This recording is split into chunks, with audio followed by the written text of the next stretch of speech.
66, verse 20.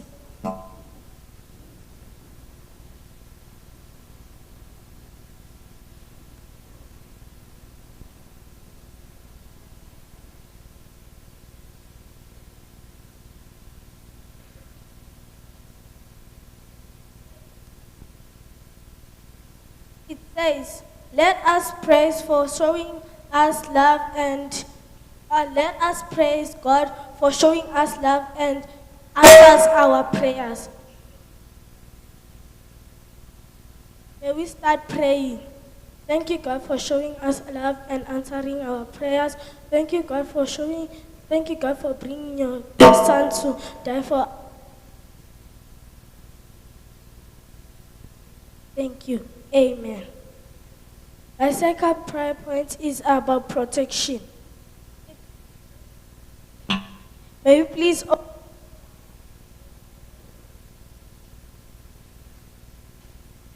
open our Bibles to Matthew 28, chapter 20.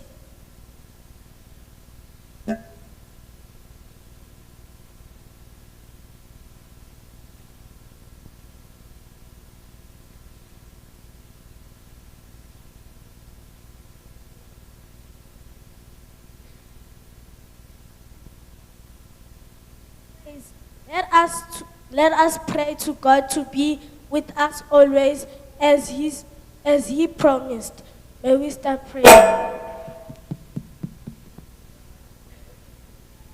you, God, for everything. Thank you, God, for protecting us, and thank you, God, for your shield. In Jesus' mighty name, amen.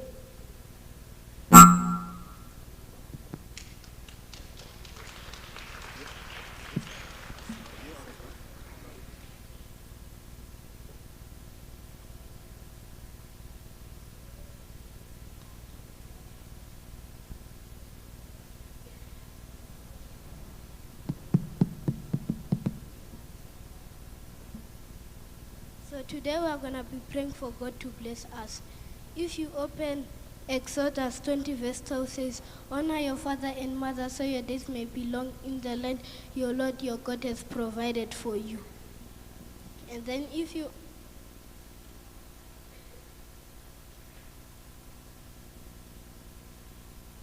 says, "Honor with long life will I satisfy him and show him my salvation." You may now start praying.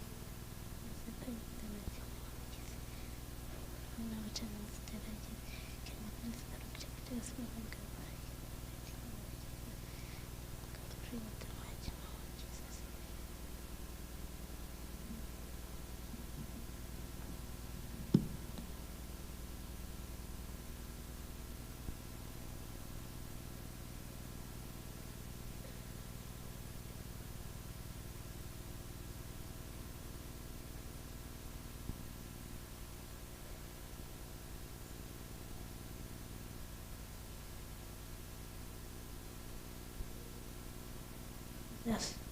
Amen.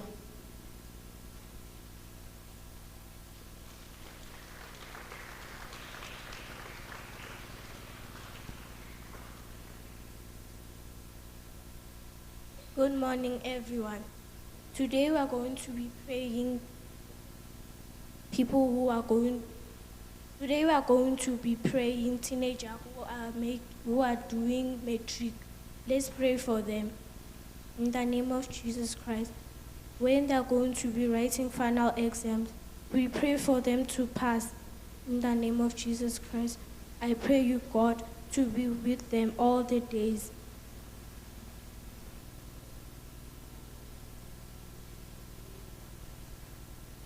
Thank you, God, in the name of Jesus Christ. Amen.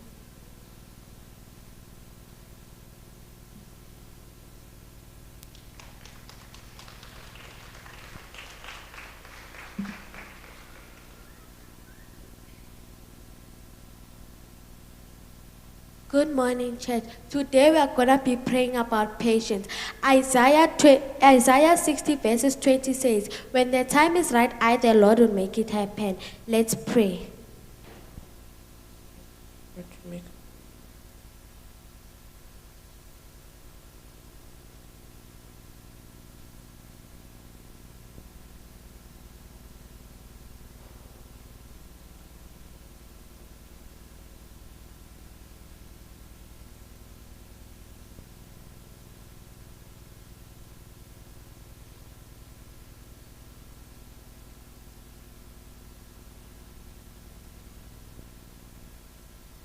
Amen.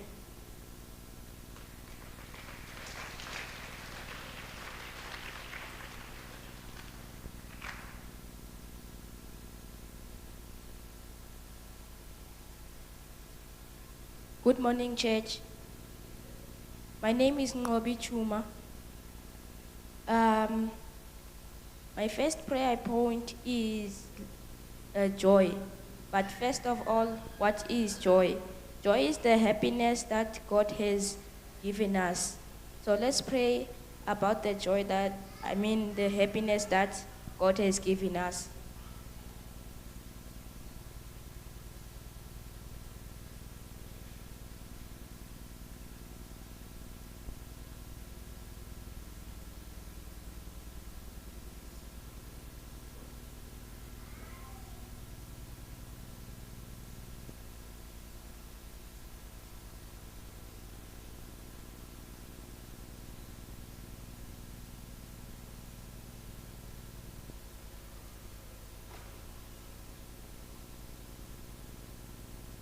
Amen. My second prayer point is love. What is love? Love is the greatest gift that God has given us. So let's pray about that gift that He has given us.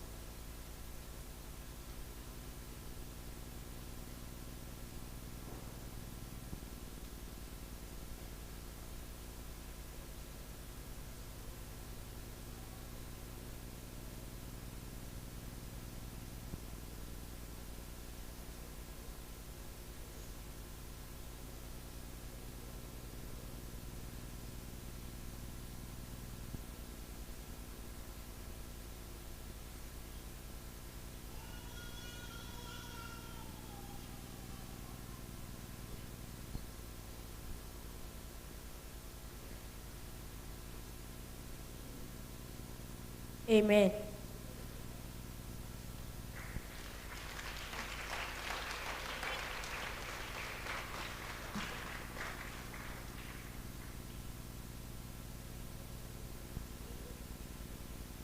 Amen, church.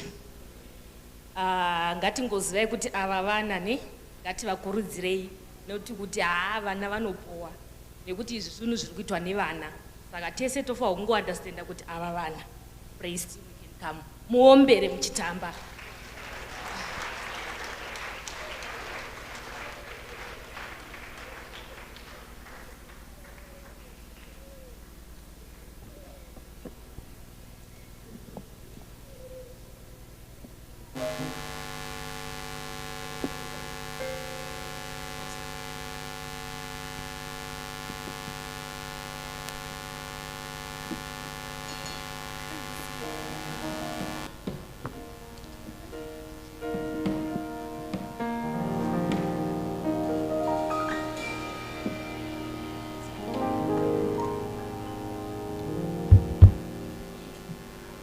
Ndinokumbira chikamu chemeya ndifambe nechinangwa ndakamirira imwe simba icha kana ndakukutika.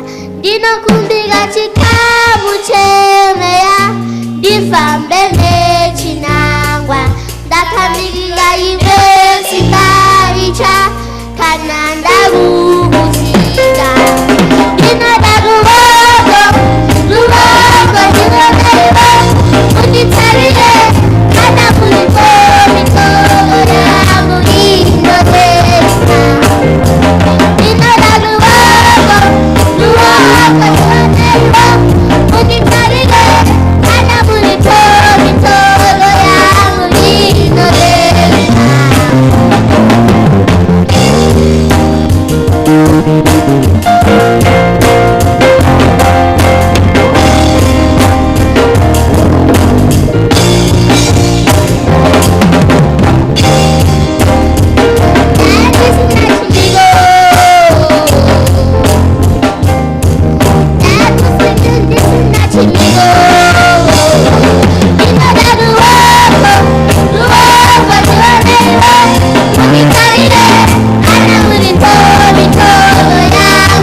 life. We are living higher life today. Oh, we are living in higher life. We are living in higher life. We are living higher life today.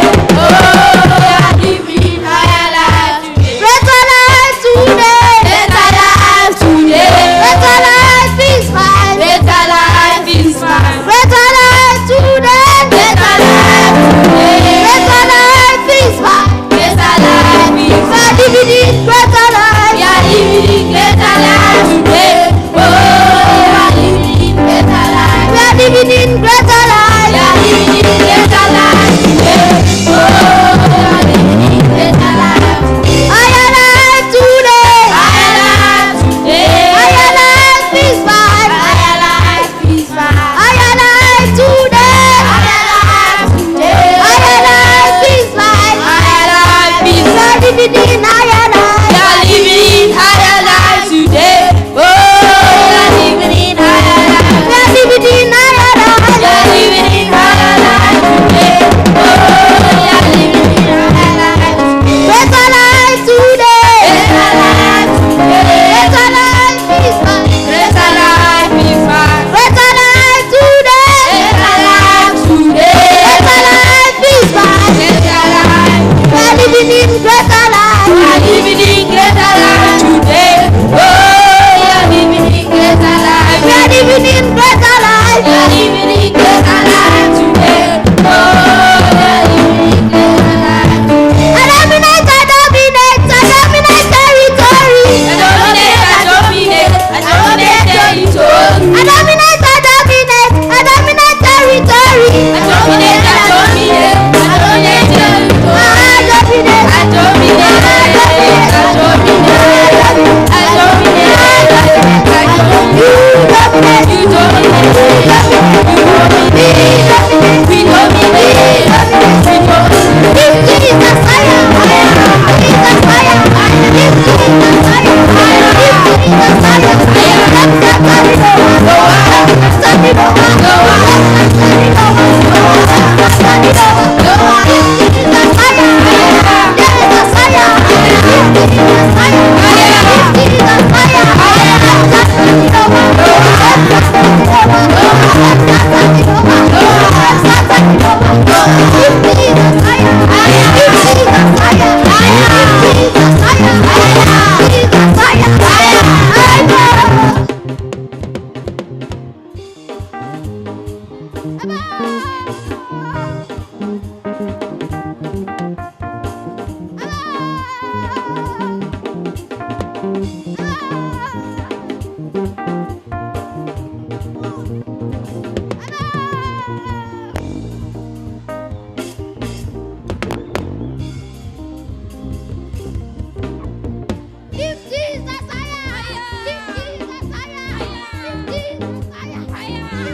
Jesus higher, lift Jesus higher, lift Jesus higher, lift Jesus higher, lift Jesus higher, lift Jesus higher, lift Jesus higher, lift Jesus higher. Let's turn it over, let's turn it over, let's turn it over, let's turn it over. Lift Jesus higher, lift Jesus higher, lift Jesus higher, lower, lower, lower, lower, higher, higher, higher, higher.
Our God is an awesome God, He reigns from heaven above with wisdom, power, love. Our God is an awesome God.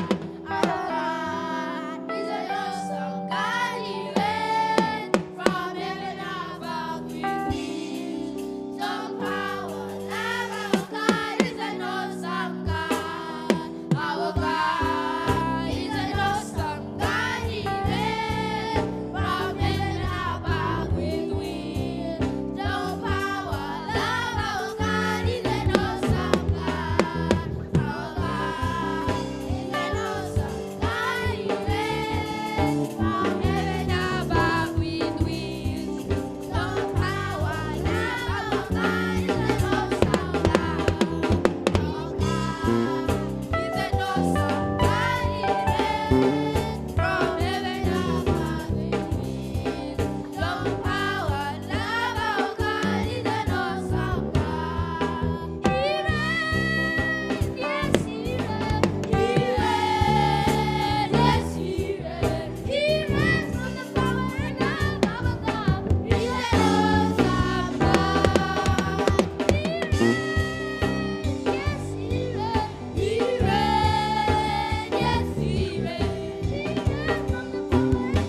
You are here, walking in this place. I worship you. I worship you. You are here, moving in our midst. I worship you. I worship you. You are waymaker, miracle worker, promise keeper, light in the darkness. My God, that is who you are. That is who you are. That is who you are. That is who you are. That is who you are. That is who you are.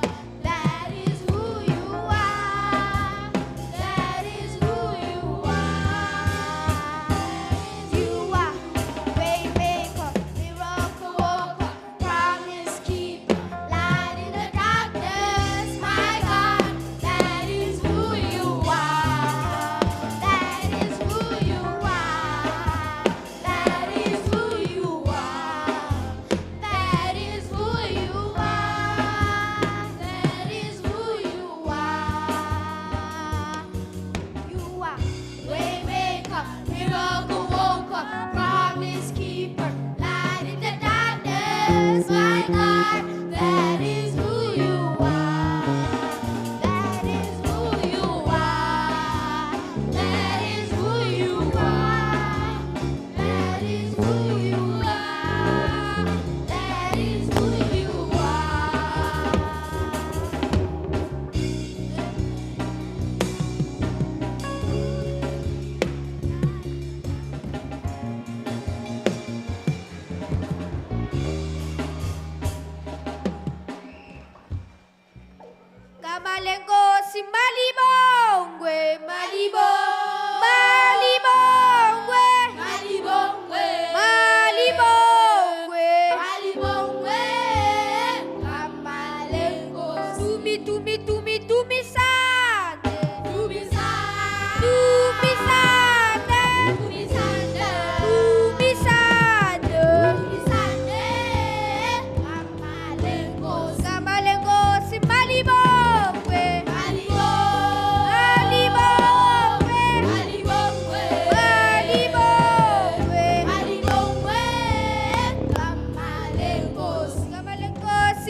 angels, yes, one might better for me. God of miracles, yes, one might better for me. I'm a winner man, I'm a winner man, yes, one might better for me. I'm a winner man, I'm a winner man, yes, one might better for me. God of angels, yes, one might better for me. God of miracles, yes, one might better for me. I'm a winner man, I'm a winner man, yes, one might better for me. I'm a winner man, I'm a winner man, yes, one might better for me. God of angels, yes, one might better for me.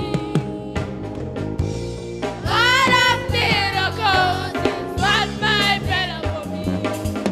I'm a winner man, I'm a winner man, yes, one might better for me. I'm a winner man, I'm a winner man, yes, one might better for me.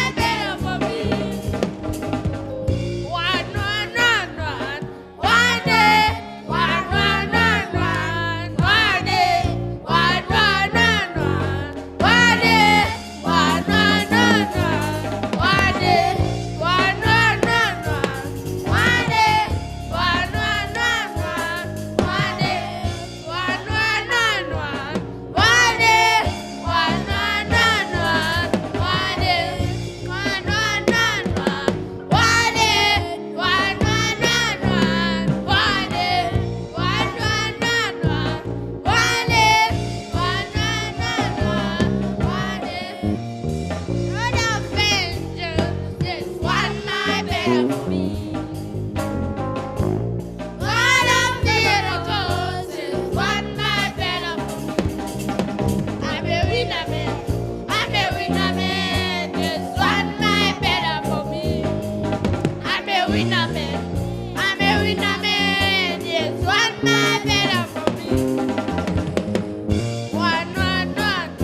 day,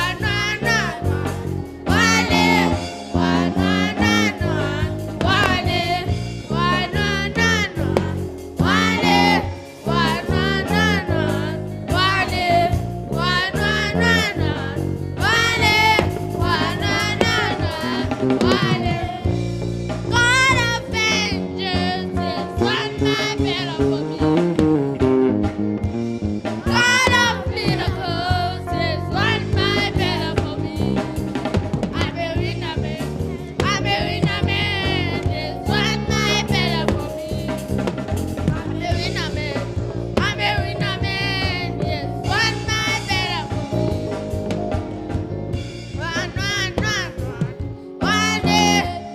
day, one day, one day,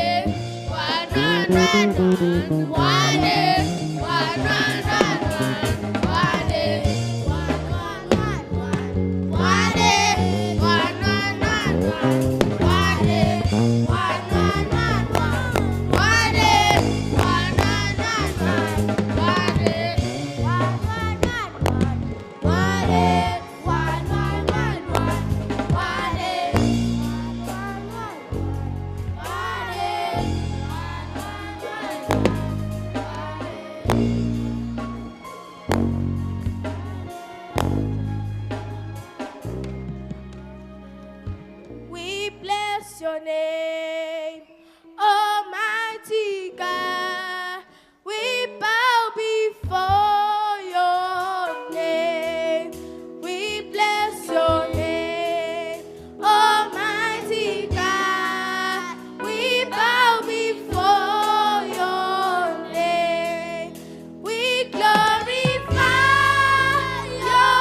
worship, please go sit down.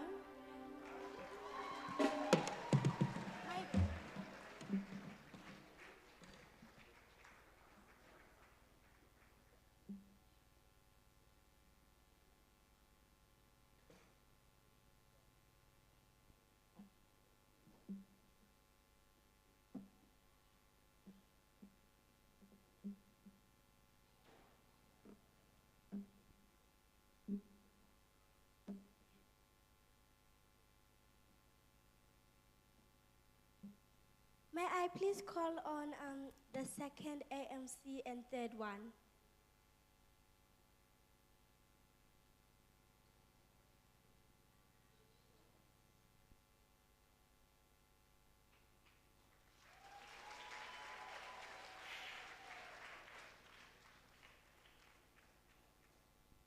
Good morning, church. My name is Elana Mahele. My name is Tawanda. My name is Zoe. We are going to make an opening prayer.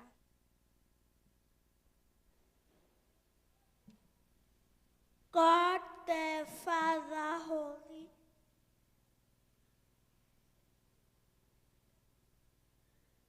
so can you please pray?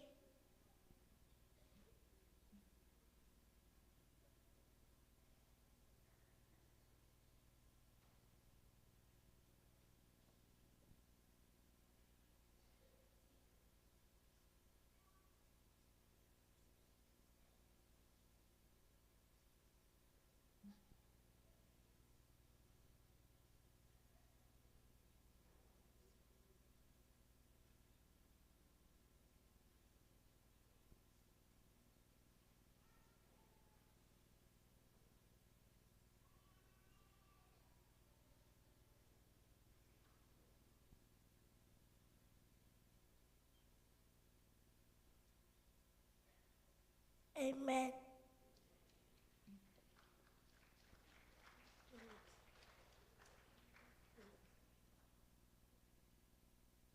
Holy Spirit. Let's pray for Holy Spirit.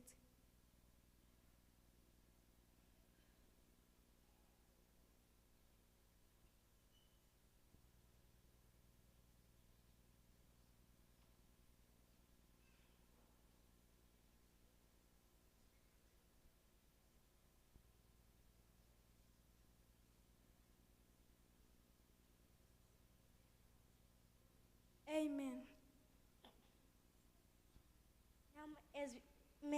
Now, may we please pray to Jesus? May we close our eyes?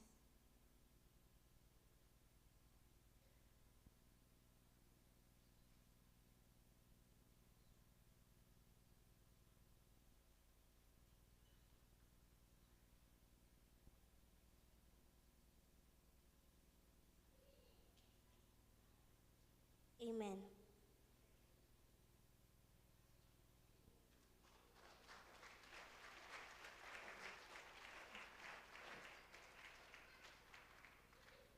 Good morning, Pastor and Mama.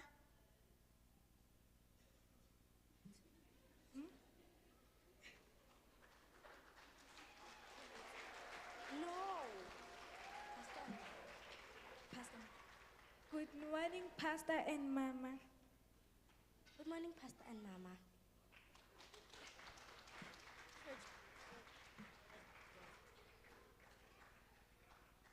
Today I greet the church board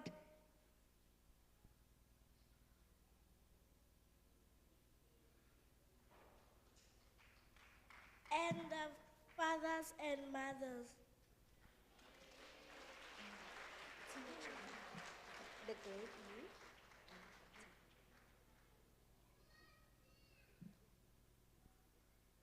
Good morning, the great youth and the teenagers.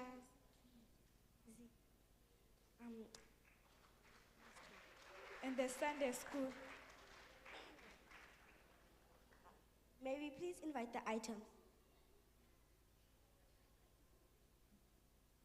May we please have 3 to 5?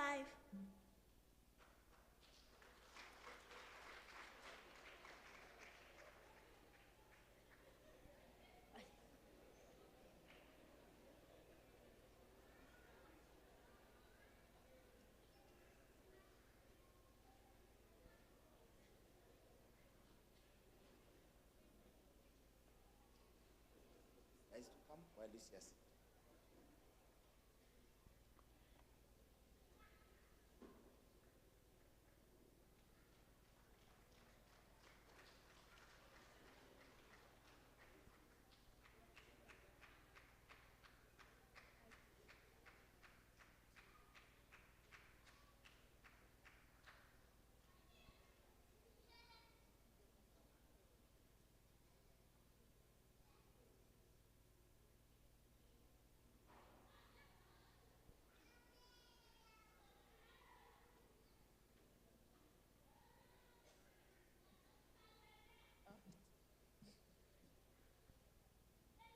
A is for ask and it will be given to you. B is for be kind to one another. C is for kind to your parents. D is for do not enter us about anything.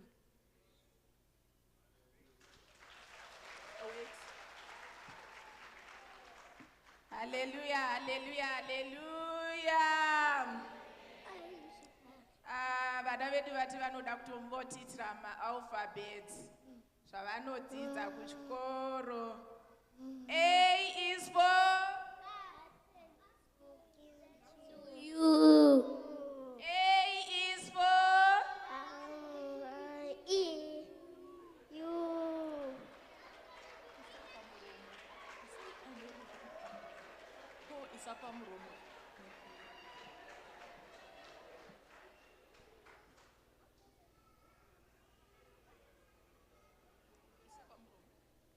hallelujah. Amen. Aiwa tiri kudzidza. A is for Ask and it will be given to you. B is for Be kind to one another. C is for Cast your parents.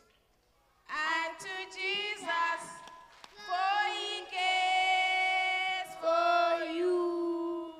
Cast your burdens and to Jesus, for he cares for you. D is for D is for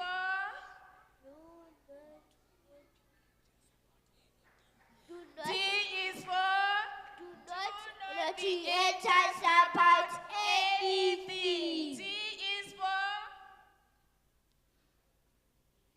D is for Don't do not be anxious about anything. E is for every good and perfect gift is from above. Okay, we want to sing.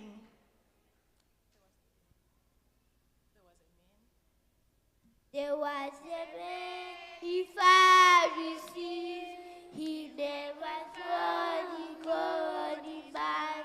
He went to Jesus and asked and said, Lord, Lord, Lord, how can a man be born again? Say, Lord. Lord, Lord, Lord, how can a man be born again?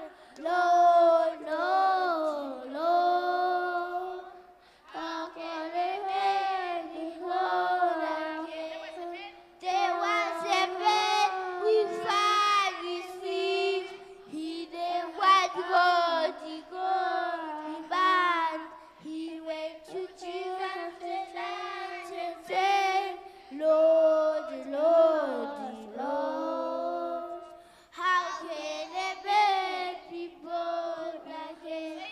Lord, Lord, Lord, how can a man be born again? Lord, Lord, Lord, How can a man be born again? Say, Lord. Lord, Lord, Lord, How can a man be born again? There was a man. there was a man in Pharisee. His name was called Nicodemus. He went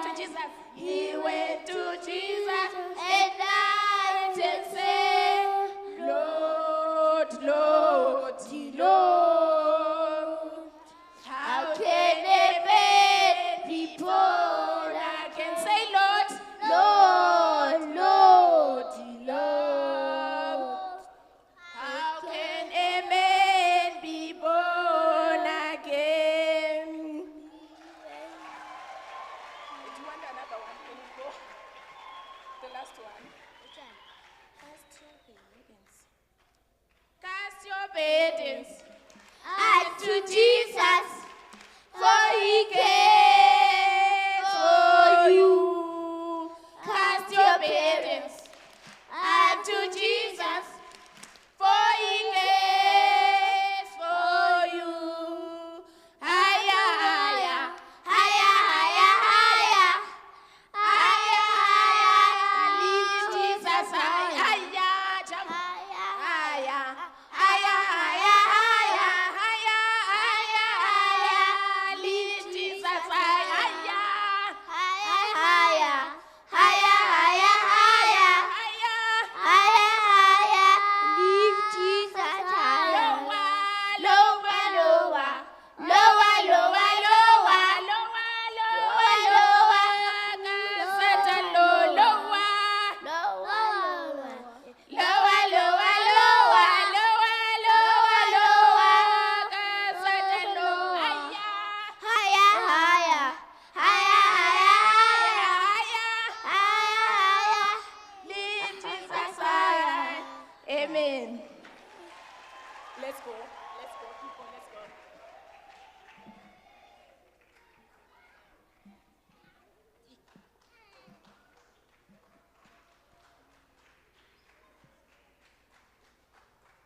May I please have 6 to 7?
Morning, Pastor and Mama Chiriji, and good morning, Professor Nyabata and Mama Nyabata. Good morning, church. We are going to 7. We are going to sing for you. Thank you.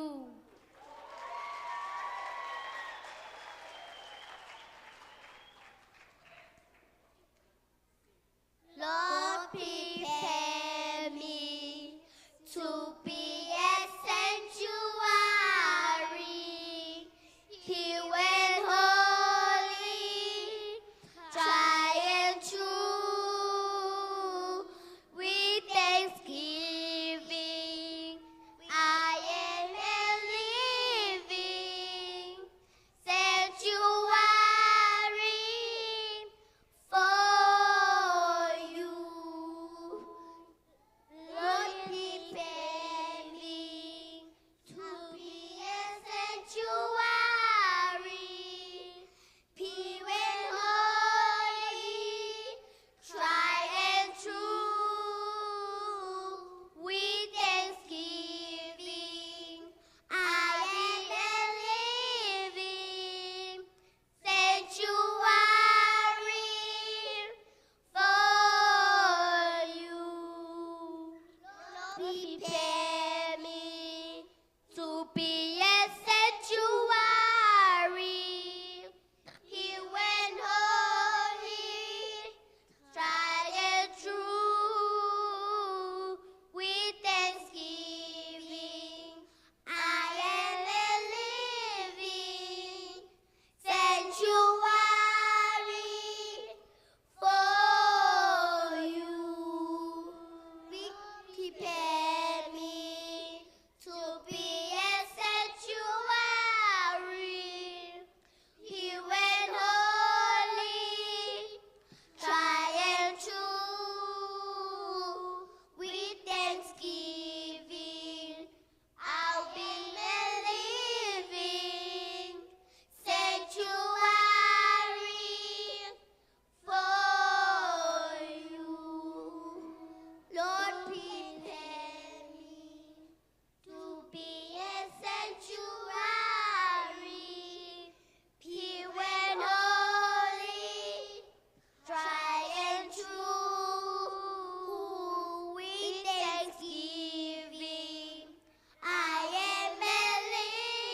Good morning, Pastor, and good morning, church. My name is Musa Washe Tongo Ona. Our memo verse is from 1 Peter 2, verse 9. Thank you.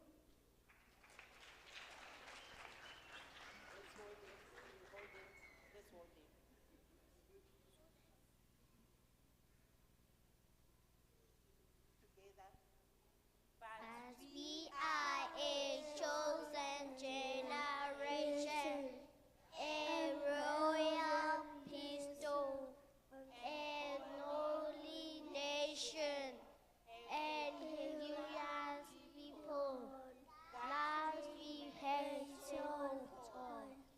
praise your God. We have told us our fathers. Forgive us right. Amen.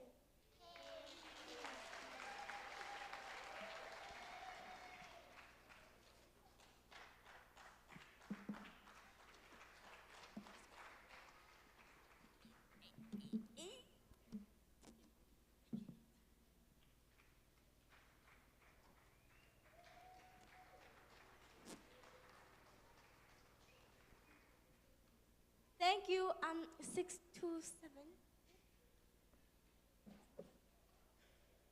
Now, can I please call 829?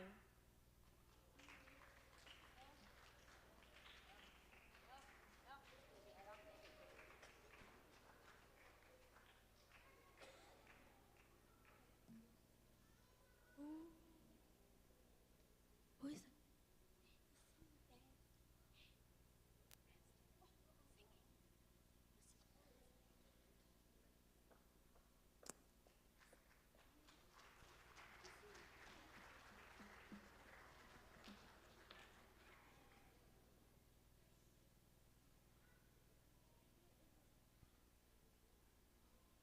Ma'am.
It's Mother's Day.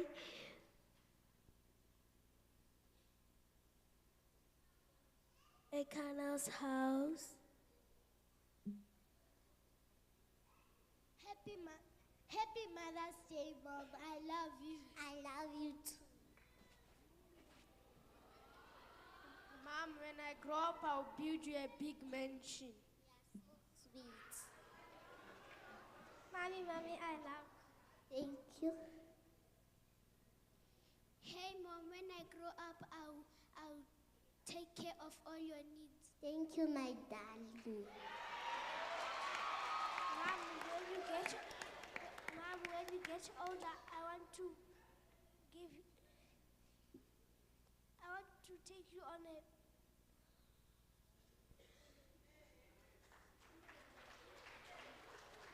Take care of all your needs. I'll take care of all your needs.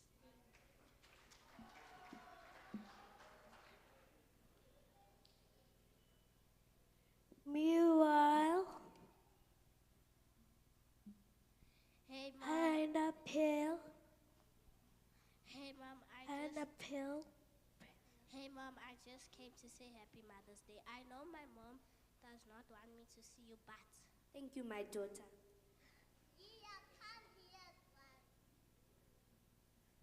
What did I say about talking to that evil woman? Don't you know she's so evil? Sorry, Mom. It's fine, but don't do it next time.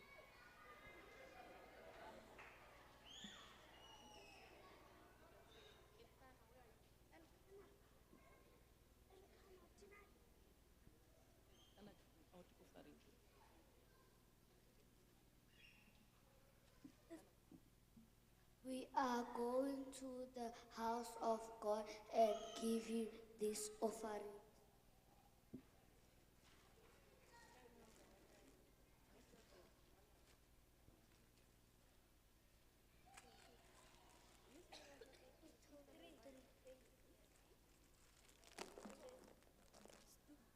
Thank you, Dad.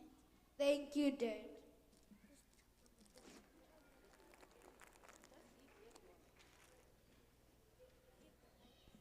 Thank you, Dad. Thank you, Dad. Thank you, Dad.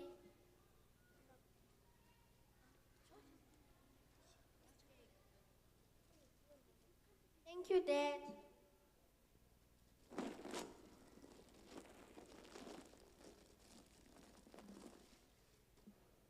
Thank you, Dad.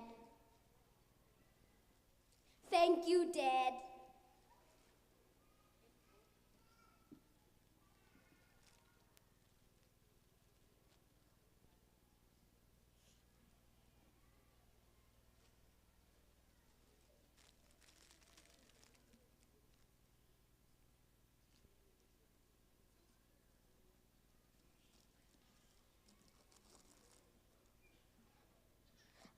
You know that I love you more than many children.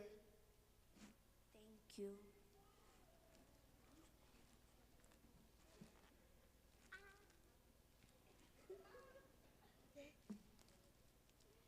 At the table,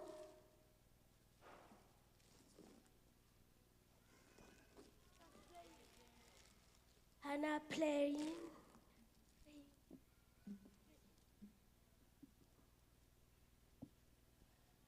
Hey woman, why are you so drunk? It's still early in the morning. Put down your wine. I'm not drunk, my Lord. I'm praising my God. Oh, sorry. May your God grant your wish.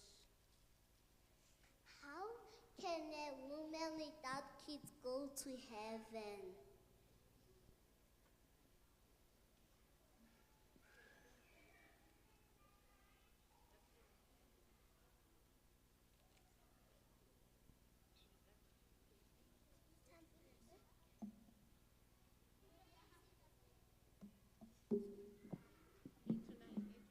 Hannah was pregnant.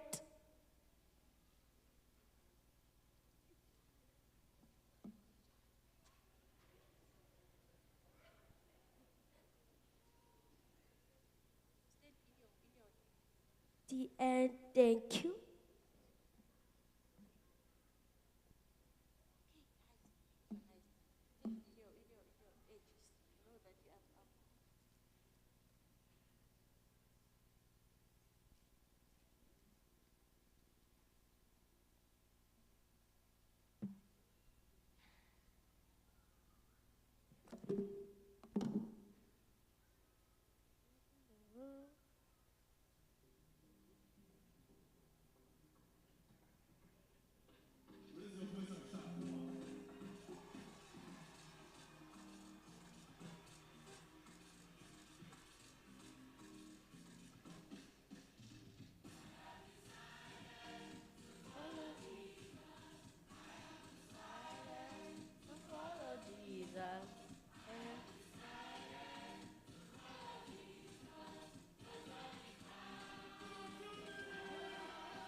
Thank you, 9 to 8, 8 to 9.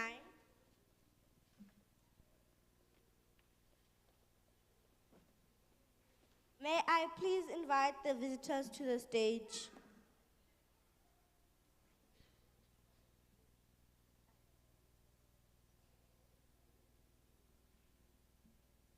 May I please invite the secretary for announcements?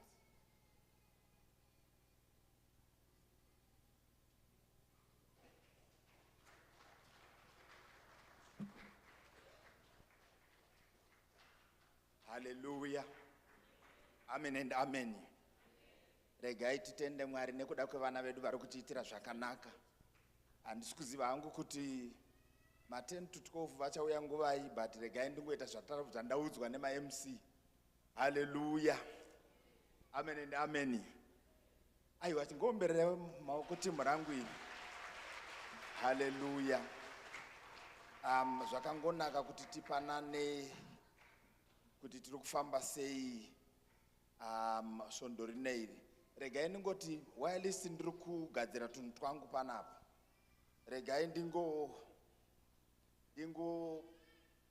kuti tingoyeuchidzana sekereke kuti paya patinopa zvipo tinokurudzira kuti vanhu vashandise aisle vachiuya voisa zvipo zvavo vobuda vakadai izvi vachienda kunogara kwavanga vakagara. So we actually do an anti-clockwise kind of movement. Tichiuya pai, tichiuya kuzopa zvipo nai. Kungoyeuchidzana. It's not that there is anything that is wrong. Munhu ari kungotsvaga tunhu twake nai. Amen and amen. Regai tipanane zviziviso zvesvondo rineiri. Zvekutanga zviri kubva kumadzimai. Madzimai tiri kuziviswa kuti svondo rineiri neThursday hatina fasting. But ndichapa hangu chiziviso chiri maringe nefasting yedu a little later on. Chechipiri chiri kubva kumadzimai chiri kuti kune ladies and girls camp iriko musi wa3 to 5 October. Iro gore rino kumahalis retreat resort. Amen and amen. Pane vakazonditi zvamusingadaidziri kuti 2025 togadzirira 2026 here. Aiwa ndikutaura zvegore rino iri kureva kuti mavhiki maviri ari kutevera ayo. Madzimai nevasikana vari kuenda kumahalis retreat resort. Camp fee yacho i700. Hanzi muri kukurudzirwa kuti muregister uye mubhadhare madeposit enyu. Munogona kuswipa kumashure uku, munogona kushandisa kudeposita through mafoni enyu kana malaptop, munogona kuita ma-ATM deposit kuchurch account. Kana madaro munokurudzirwa kuti mushare proof of payment yacho namai Chimbi. Chechitatu chiri kubva kumadzimai chiri kuti madzimai vari kutengesawo ma-themed t-shirts at 150 rands rimwe chete for ma-adults, 100 rands rimwe chete for ma-kids. And kune mabhareta emadzimai ari kuita 100 rands rimwe chete, uye vane mahimbook ari kuita ma-50 rands rimwe chete. Vanomada muri kukurudzirwa kuona Sister Joyce. Hallelujah. Masingles ese muri kukumbirwawo kuti musare soon after service. Amen and amen. Pandichataura kuchaenda vana baba, regai ningoti masingles mongosangana kana mu babies room umo. Hallelujah. Because vana baba toda kuti vasangane soon after service. Vagadzire nyaya yekukembi kwavo kuri kuendwa neFriday imo muprayer room umo. Tiri kuziviswa kereke kuti fasting yedu yesvondo rineiri yakamira yakadai izvi. Tiri kutsanya teshe musi weFriday. Hallelujah. Vana baba ndo vachanobrekera fast yavo vari kukembi. Amen and amen. Saka tiri kutsanya teshe sekereke nemusi weFriday. Vana baba ndo vachazoenderera mberi vozobreka camp yavo, fast yavo vari kukembi kwavari kuenda. Zvakadaro chiregai ndichingopa announcement yecamp yana baba iriko musi wa26 kusvika musi wa28 September kumahalis resort zvakare. Camp fee yavo camp fee iri kubhadharwa nana baba i700 rands. Vana baba vese muri kukumbirwa kuti musangane umo muprayer room soon after service mugadziridze nyaya yekuti kukembi kuri kuendwa zvakadii. Regai tingoyeuchidzana hama wadiwa kuti musi wa7 December ipo pano pachechi tina appreciation yevanhu vaMwari. Hallelujah. Amen and amen. Ndisimudzirewo maoko. Ndikanga ndichitaura izvi ndiri kutaura ndava yokuti ndiri kuziva zvatakaitirwa. Amen. Haleluya. Isu nezuro nevana ava takanofara. Izvozvo hazvingoitwa chete kana musina visionary. Amen and amen. Saka naizvozvo tine mukana wekuappreciate vanhu vaMwari musi wa7 December. Leaders emapoka akasiyana siyana, gadzirirai masoro group leader, vanoleader, veku-praise team, veku-ushering, ku-Sunday school, ku-media team, ku-church board, kumabhodi ana baba nana mai, ngatigadzirirei chiitiko ichi chemusi musi wa7 December 9. Tingoitirwa zvakanaka, tiappreciate vanhu vaMwari zvichitiitira zvakanaka. Amen. Panapa tine midweek service atinawo na 7 p.m. every Thursday. Please log in and join ugoshumirwa zvigotiitira zvakanaka. Tiri kuziviswa kuti English service neMashona service edu ana Facebook page avo. Veku-media team vanongoramba vachingotiudza kuti rambai muchingoita noise ipapo. Hapashai munhu wani anogona kuzotarisa achitsvaga pekuenda, anogona kuwana watinozogona kuwana achisvikira pano. Hallelujah. Regai ningoti we encourage. Regai nditange ndapa chiziviso ichi. Mufundisi vanenge vari pano nemusi wechipiri. Vanoda kuvaona munokurudzirwa kuuya pano between 9 and 3 p.m. Kana wakabatidzika panguva patime yako, nyaso kutaura nguva yako chaiyo yaroda kuuya kuitira kuti ubhuke slot iyoyo. Hallelujah. But kana uri udako zvokungouya kuzovaona pane any other, uinako nguva wakasununguka kuuya between 9 a.m. na 3 p.m. Hallelujah.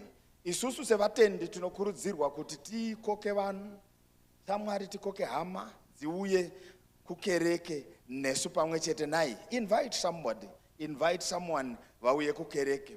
Ndichakumbirawo kana tine vaenzi vatiinavo, ngatisanganei soon after service apo pakanzi pa connecting lounge apo zvigotiitira zvakanaka.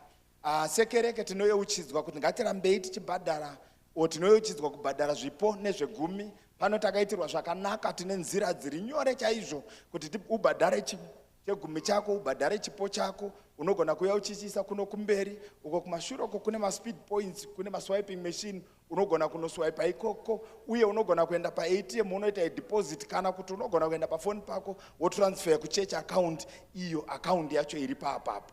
Hallelujah. Nhasi izova revana vedu veku-Sunday school. Saka ngatingorambai tichingovasapota zvichingotiitira zvakanaka. Hallelujah. Amen.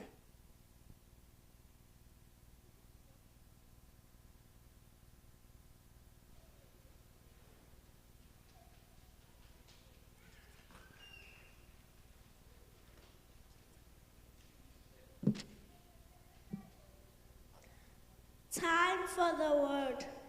Can I please call Prince?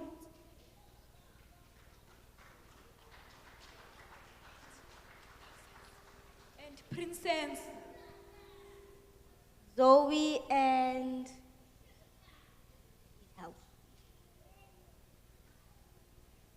Zoe, please.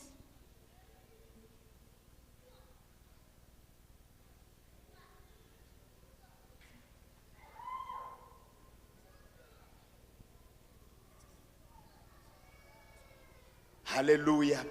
Regai ningobatsira ma-MC yangu aya. Takamira panapa. They are here. They are my friends. Stand here. Tine vaenzi here vari pakati pedu. Do we have any visitors? Kana paine muenzi chingosumudza ruoko rwako tingokuona. Kana wangoya pano. Thank you. I can see a hand there. Hallelujah. Amen and amen. Ndukungokumbira chingosimukai pamuri. You can just stand. Let's welcome you the roundabout way. Hallelujah. Mama tinokutendai. Mama tinokutendai. Maashas ndibetsereiwo. Can you just come here mungomira nevana vedu panapa? Mungozviintroducer tichingoitirwa zvakanaka. Amen.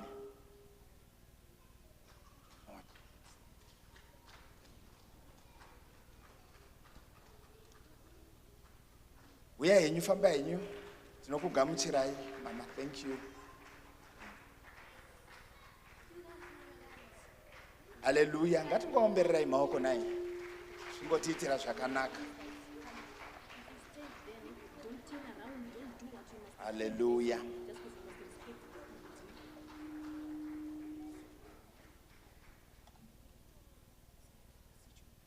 Hallelujah.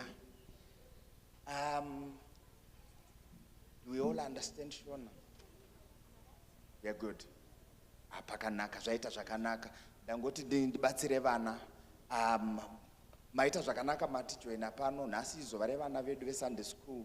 Tinokugamuchirai muzita raJesu. Hallelujah. Inini ndiri pano ndinoitwa Baba Nyabadza. Amen and amen. Ndinogara kuFlorida Glen ko ndichipindira pano ndichifudzwa naBaba naMai Jirichi vagere apo avo vafundisi vedu.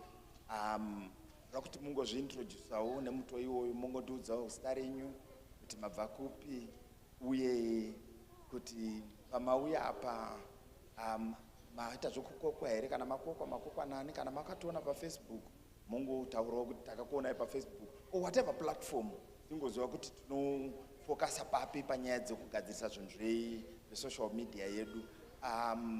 Then I think that's all. Mungozviintrodusa tingotiitira zvakanaka. Amen. Amen, amen. Nina ndisi muenzangu ndakamboya 2023 ronzi mai makanaka from Zimbabwe. Apa ndakashanda kumba kwasekuru nambuya Shakati.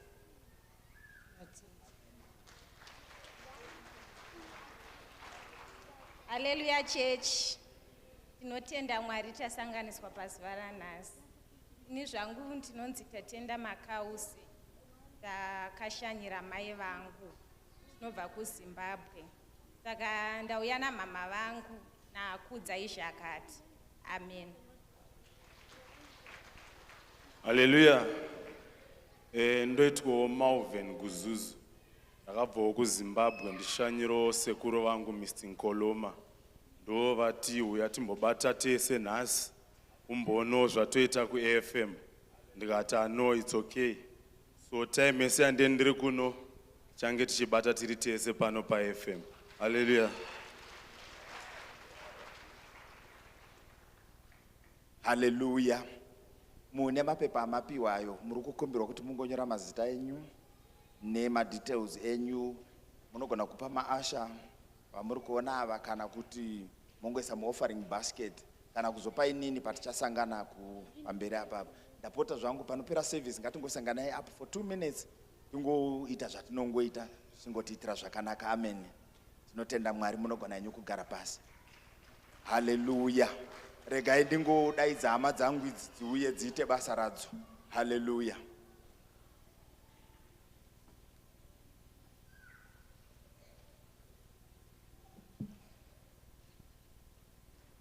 Time for the word. May we please call Prince.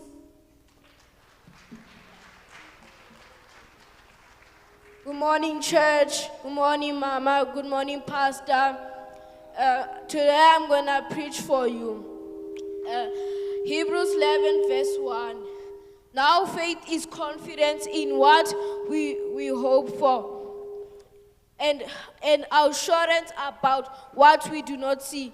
Knowing what faith is one thing, knowing faith and having faith and putting that faith to work, that's something else altogether. But today I'm here to tell you, if you say you have faith, but you are not applying that faith in your life, you are lying. Think about it like this. If a man or woman have a qualification for practicing medicine and went around calling themselves a doctor, I'm a doctor, but never treated anyone and refused to help someone in need on the streets or anywhere.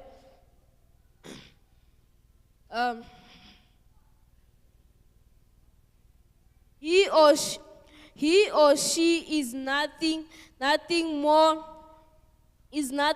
than someone with knowledge, rather wasted knowledge. The same applies to people. If they say that they are Christians, but they do not live in faith, believe in God, the only and one Creator and Master of the universe. Seek God's will and directions for your life, and follow the directions He gives.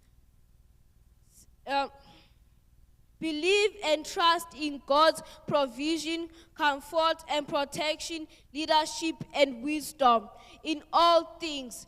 Thank you for your time, people of the Lord.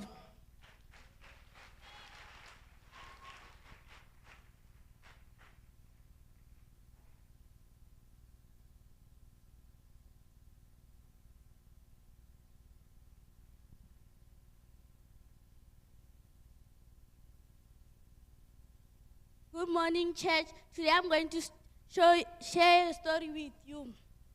The story of Joseph in Egypt. The story of Joseph is a powerful narrative found in the book of Genesis 37 to 50 in the Old Testament. Key element of the story: Joseph's early life. Joseph is a son of Jacob, is favored by his father, provoking jealous from his brothers. Sold into jealous of brothers, so Joseph traders going to Egypt. Raised in Egypt, Joseph becomes trusted servant of Pharaoh, so falsely accused his prison dreams gains favored by Pharaoh. Forgiveness, and Joseph in position of power meets brothers seeking food. Family, he forgives them. What can we learn from the story? Forgiveness. Joseph forgiveness all of his brothers, showing grace and letting go of their hurt. Amen. Thank you for the time.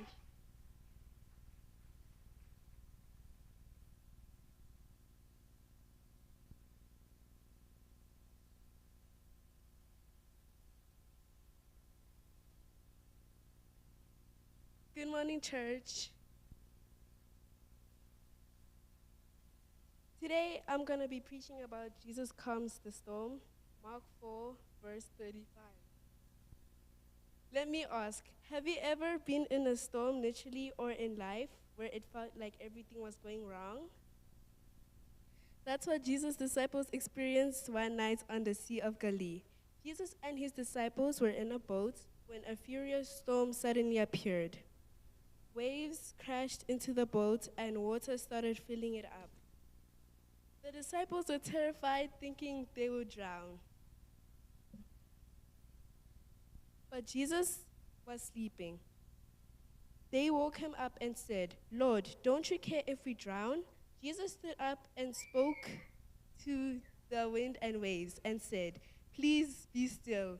Immediately, everything became still. Then he asked, Why are you so afraid? Do you still have no faith? What lessons can we learn? Faith means trusting Jesus even when life feels out of control. He is with us in every storm, and his power brings peace. Fear will try to take over, but faith gives us courage and calm. So what does this teach us? Jesus is with us even in storms. Faith brings peace in frightening circumstances. God's power is greater than any challenge or fear. Church, the storms of life may come, but we do not face them alone. Jesus is in the boat with us. Trust him and let your faith rise above the waves. Thank you.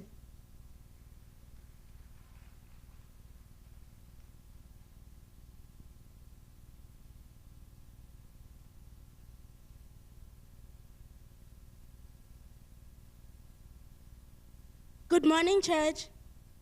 Today I am going to talk about Moses and the Red Sea. Exodus 14. Have you ever felt like you were trapped with no way out? Maybe bills piled up and you didn't know where the money would come from. Maybe problems at home or at work made you feel surrounded. That's how the children of Israel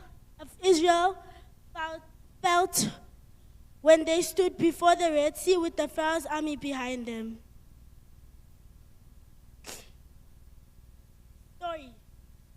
The Israelites had just been set free from Egypt. But soon Pharaoh's army chased after them. In front of them was the Red Sea, and behind them was danger. Fear gripped their hearts. Some were crying, and some were terrified. But Moses said, "Do not be afraid. Stand still and see the salvation of the Lord." God told him to stretch out his staff, and the waters parted. The Israelites walked through dry land. When the Pharaoh's army tried to follow, the waters closed and they drowned them. What lessons can we learn? God is never late. When we feel trapped, He's still working. The same God who opened the Red Sea can open a way for you too. So what does this teach us? Trust God when you face obstacles. God can make a way when there seems to be no faith. Stand firm even when fear surrounds you. Thank you.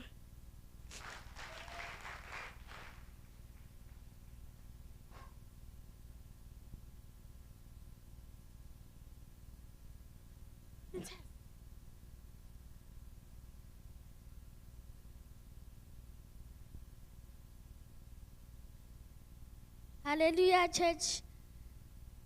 I want to greet you all in the mighty name of Jesus. Amen. Today I'm going to be teaching you to know the God whom you are saving.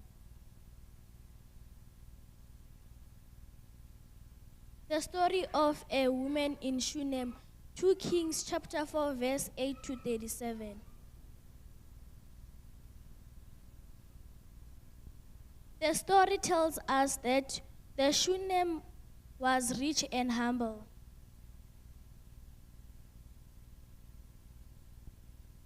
She was willingly to save God with all that she had. It is good to save God because whenever you save God, God always rewards you. She saved the men of God, Elisha and Gehazi. Elisha prophesied that she will give birth to a baby boy.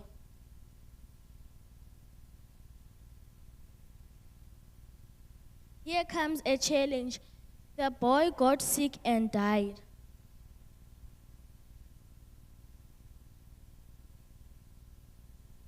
Now the fate of the Shunem woman was tested. Also our faith can be tested.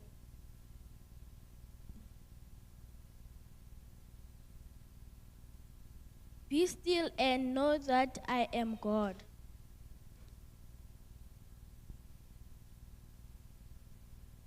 The Shunem woman knows the God whom she saved. It is important to know the God whom you save.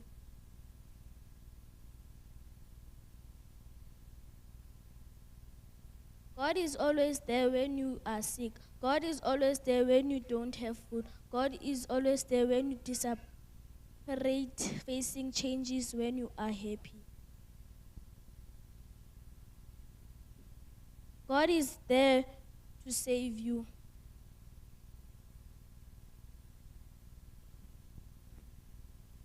At Kings 28, at Kings 28, at 4 verse 28, let's read it. She reminded God what she has been promised by God. As Christians, we have to remind God what He has promised us. Elisha prayed and the boy lived again. Thank you.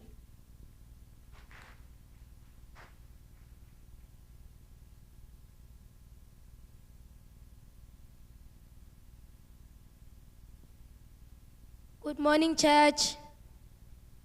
Good morning, Pastor Chirich and Mama Chirich. Well, I am the last preacher here, and I just want to say something before I do my verse. I just want people to know that sometimes it's hard for people to forgive people and also have faith in themselves. Well, that's not everything people have to do. Never listen to people who tell you the wrong stuff. Always forgive those who make you wrong to people. And I also just like to thank Pastor and Mama Chirich for making us have this important day to us. Thank you, Pastor and Mama Chirich. Well, here is my story. Matthew 18, verse 21 to 35. Then Peter came to him and said, Lord, how often shall my brother sin against me and I forgive him? Up to 7 times. Jesus said to him, I did not say forgive him until 7 times. I said 77 times. Because I am your own father. God is your father and I will always be your father. That's what God means to us. Hallelujah. When if somebody do something wrong, forgive him because we are God's child. Doesn't mean if they done something wrong that it might make you angry. Forgive them. God is our Father. In the mighty name of Jesus, amen. Thank you.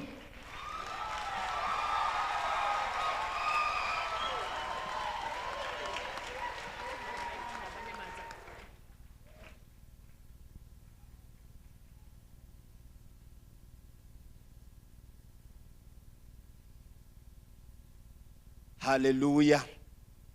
Amen. Regani ngokumbira varaidzika vangoya kuno for a short time.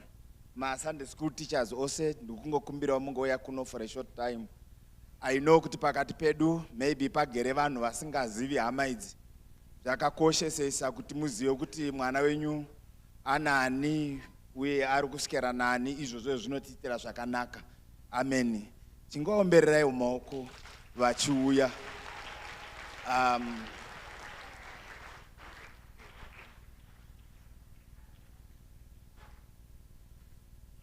Hallelujah. Amen. Right. Zvinotiitira zvakanaka nai. Ini ndangouyawo semunhu ari kungoda kungointroducewa hama dzake dzaanoshanda nadzo. Imi muno vashandi venyu, muno vamunoshanda navo vamunogona kuintroducewawo. Ndanga ndakutoti wanga uri kupi. Hallelujah. Right. I don't know whether these ones need my introduction, but maybe regai ndiningirikini. Ndine hanzvadzi yangu, ndine mwana wangu uyu, not hanzvadzi yangu. Ndine mwana wangu uyu ari panapa uyu, anonzi Tafadzwa. Tafadzwa usually stands with ma 10 to 12. Tingotiitira zvakanaka. She has been with the Sunday school ever since tichiri kugara Juko, ndokwandakatanga kumuzivira kure kure. Hallelujah. Togona ngomuomberera maoko ari kutimirira zvakanaka neSunday school. Vari papa ndimai Nyabadza. Ndo vanondibikira, ndo vanondichengeta, ndo vanondiitira zvese kumba. Hallelujah. Amen. Aiwa tinotenda.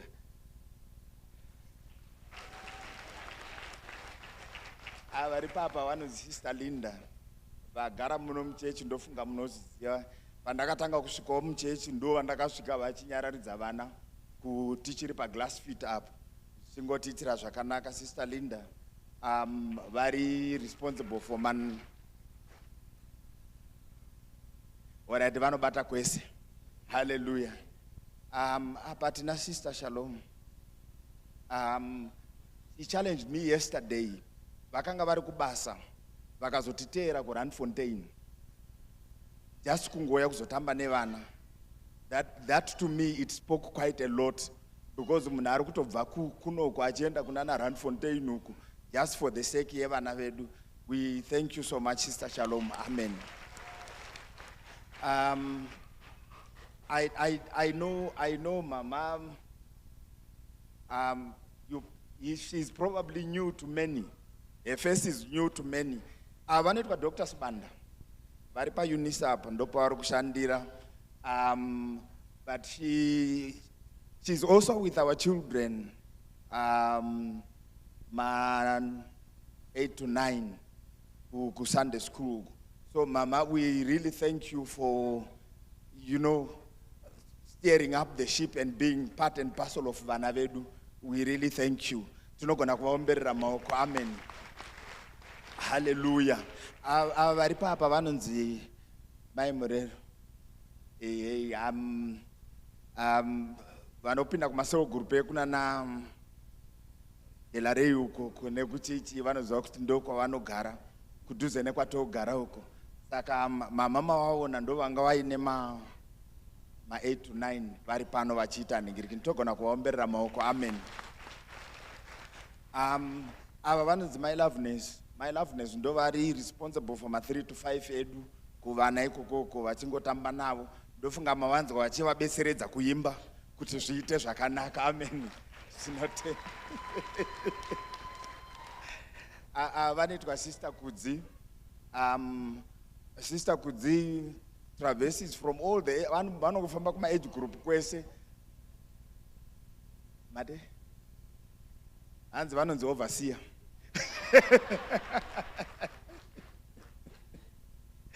Aiwa tinotenda chose Sister Kudzi. Tinogona kuvaomberera maoko.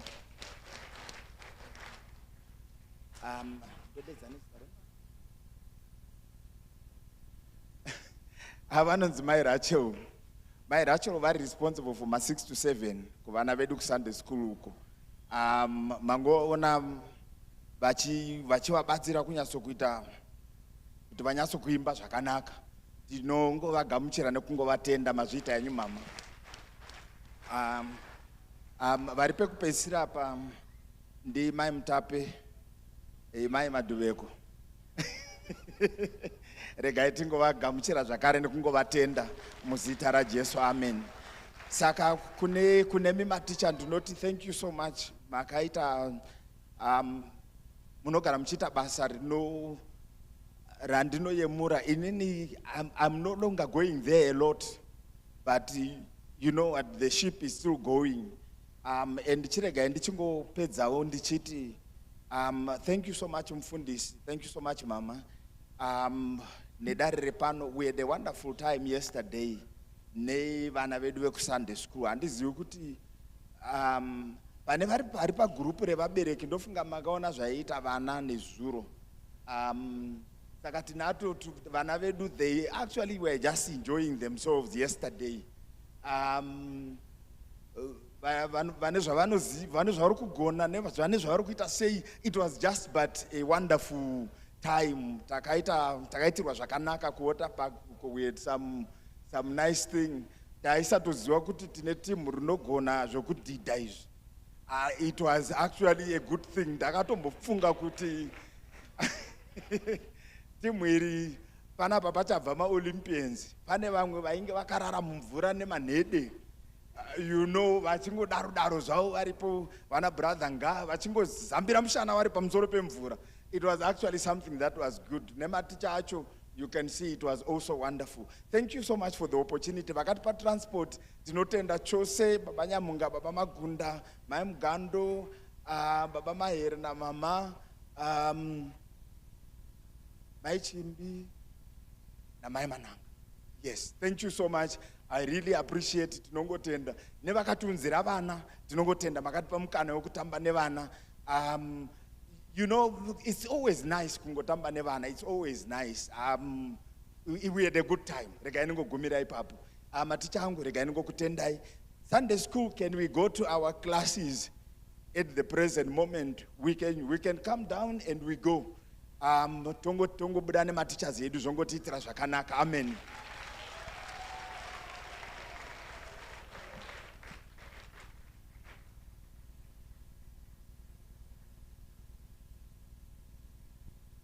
aiwa tinotenda zvikuru.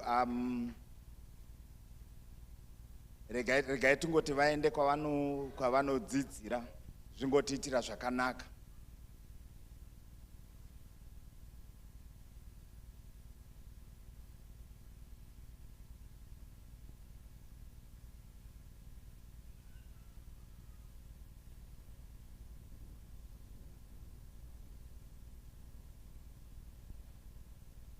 Pavari kubuda, regai ningokurudzirawo vabereki, ndapota hangu musawana kana chimwe chamunorwadzisa timu rangu, because rinotosvika rondiudza. Uye ndapota hangu musarwadzisana kumba ikoko, because rinogona kuti ndakatsamwa nekuda kwekuti vari kumba varwadzisana. Saka ndapota zvangu edzai nepese pamunogona kuvaitira zvakanaka. Kana paine zvamuroda kuita, itai vasingaoni, because vakaona vanongouya vachitongotaura, because ndo first thing. Musangofunga kuti mahagi aya mahagi matsva, mahagi chete azere, unenge uchitoudzwa nemunzewe kuti kune zvaitika zvichingotiitira zvakanaka. Amen. Ndandiri kungoti patakupinda pa next phase yeservice, we don't need these guys in kunoku. Kwete nekuda kwekuti hativari kuti vange vari part of us, but pakaita deliverance vanozotaura kuseri. Regai vangokura vari ikoko, kana vazokura tichavadedza, zvotiitira zvakanaka. Amen.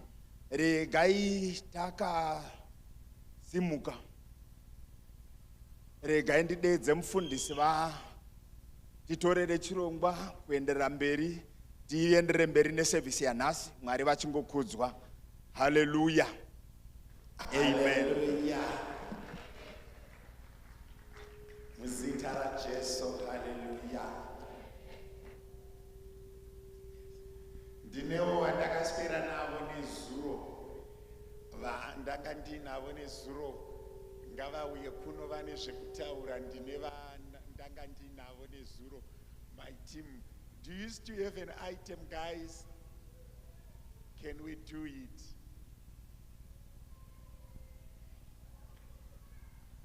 Do we still have an item? We had a wonderful time of doing stuff together with the boys. I missed out on the Sunday school, but I gained on the teenagers. I heard Sunday school kwanga kwakanaka. We kwatanga tiri kwanga kwakanaka. Wow, see how good they are. Okay.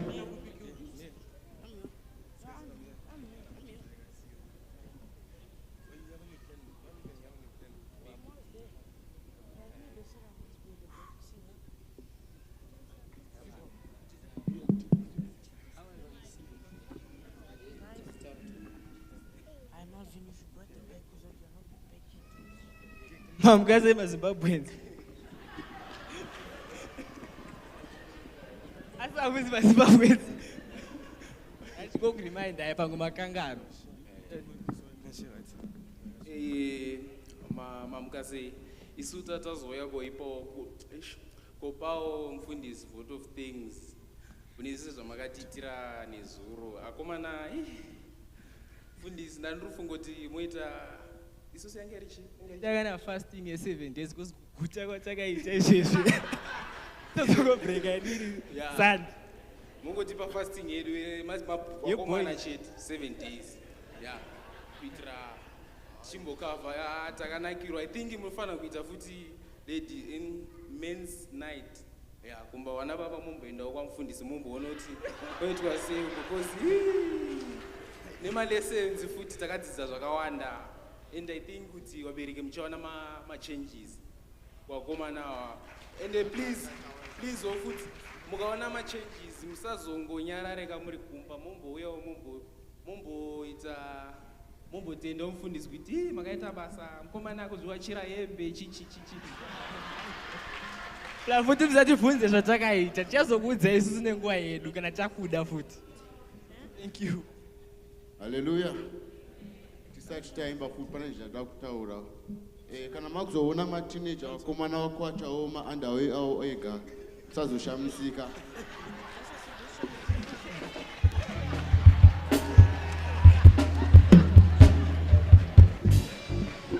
Hallelujah. Awane zvipataitirwa zvakanaka. Tine message yatakapiwa nezuro. Takanzi girls dzakagara apa mudziona here. Takanzi vari kuita too much vari kunda. Saka message kune girls anti we are coming soon papa. Tikuuya. Soon. Tikuuya takadzidza nezuro zvakawandisa. Tikuuya to competition yoyi tikuuya.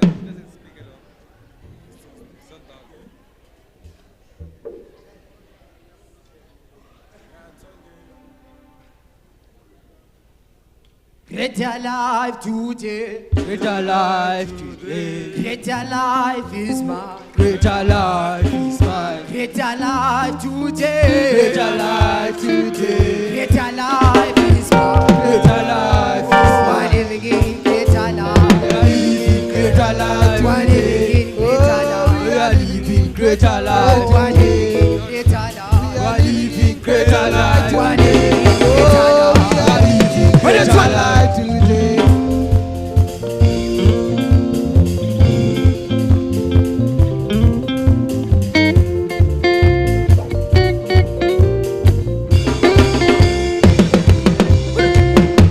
Higher life today. Higher life today. Higher life is mine. Higher life is mine. Higher life today. Higher life today. Higher life is higher life. Oh, I'm living in higher life. I'm living higher life today. Oh, I'm living in higher life. I'm living in higher life. I'm living higher life today. Oh, I'm living higher life today.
takava nenguva yakanaka. Much thanks to Sister Madiba, Sister Rumbi, the leader of the teenagers. Takava nenguva yakanaka with the boys.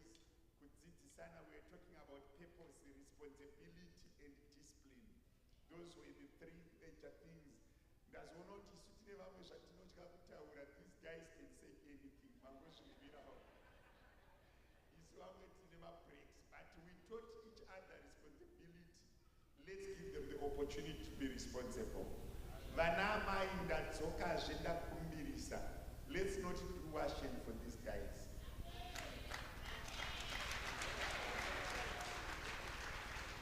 If he can't do his washing, how can he manage a family? How can he provide for a family? They said you are not giving the platform to do anything. Vakawacha munoti havachenesi, vakavaridza mubhedha munoti havagoni. So you are actually bottlenecking them. How are they going to practice? Imi makatanga muchigona here. Hanzi ndikageza mota, the first thing is aina kuchena. Why are we doing that? Let's give them responsibility. You cannot mature unless you have any responsibility. You cannot be a human being unless you have something that you give life to. But you do that when you are given an opportunity to practice. And then, so let's give the boys the time to practice. Let them cook, let them wash, let them do stuff. Let them have responsibility. I can tell you they have the potential, they have the power, they have the zeal. We just need to give, to appreciate what they do. Let's not continue. Vana mama ndimi mune problem. Mwana wenyu akura. You are a problem mother if you are still doing undergarments for your child above 14. You are a problem man. Or you are an underperforming man. At 14, they are playing soccer for the national team. At 14, 15, they are actually representing a club. But at home, you say you can't wash a piece of clothes. Where are you and mine? Don't watch it. They were doing everything, Kumba. They were cooking. It's 12 liters. They made the sata, and the sata was nice. Why are we allowing them to cook in a small pot? And I'm not going to tell you, so you are saying you are giving birth to a crippled person and you are proud. Let's release them. Boarding to Zimbabwe at 6, 7, why are you washing for a 15-year-old boy? Do you know that in as much as Vanamai per life, but in Mimi Vanamai, you also destroy? You are too much over them. Let's release them. I'm saying the truth. The boys have the energy. And the church will be transformed. We need them to release the energy. Because the energy has to work somewhere. He can't keep it. And the guys, I try to swim with them, I try to play soccer with them. I can't outdo them anymore.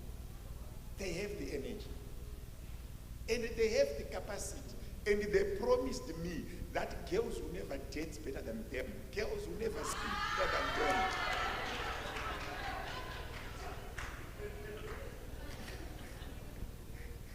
Violence. We'll see next week.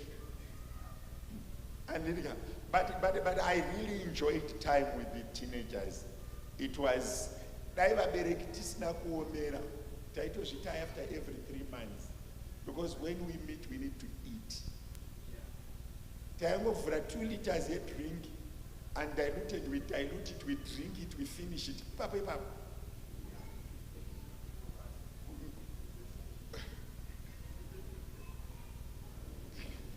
And we need to eat. We need to eat, we can't hide it as teenagers. When we meet, we need food. And we need food. Yes. And then we need chi. But already drink at eat grass, 1, 2, 3, 4. We are growing up. And we are growing chi up, yes. But kune vese vakatipa vana kuma-teenagers kuma-sunday school, it was wonderful. Mwari ngavatiitire zvakanaka. Takamira rega ndingosimbidzira kuti tine boys ndisirawo base pamike yangu. I think inoiswa bass. If you power it with bass and help my voice. Yes, thank you.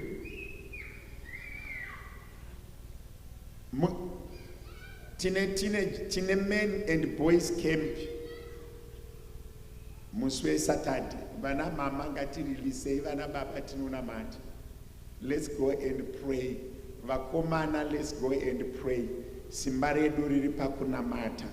Regai wonditende maimufundisi nekutitendera kushandisa poto dzavo. Dai maisirwa poto yatakabikira mainyazoona taibika mabikire edu akasiyana neavo. Amen and amen. Mwari vachitiitira zvakanaka.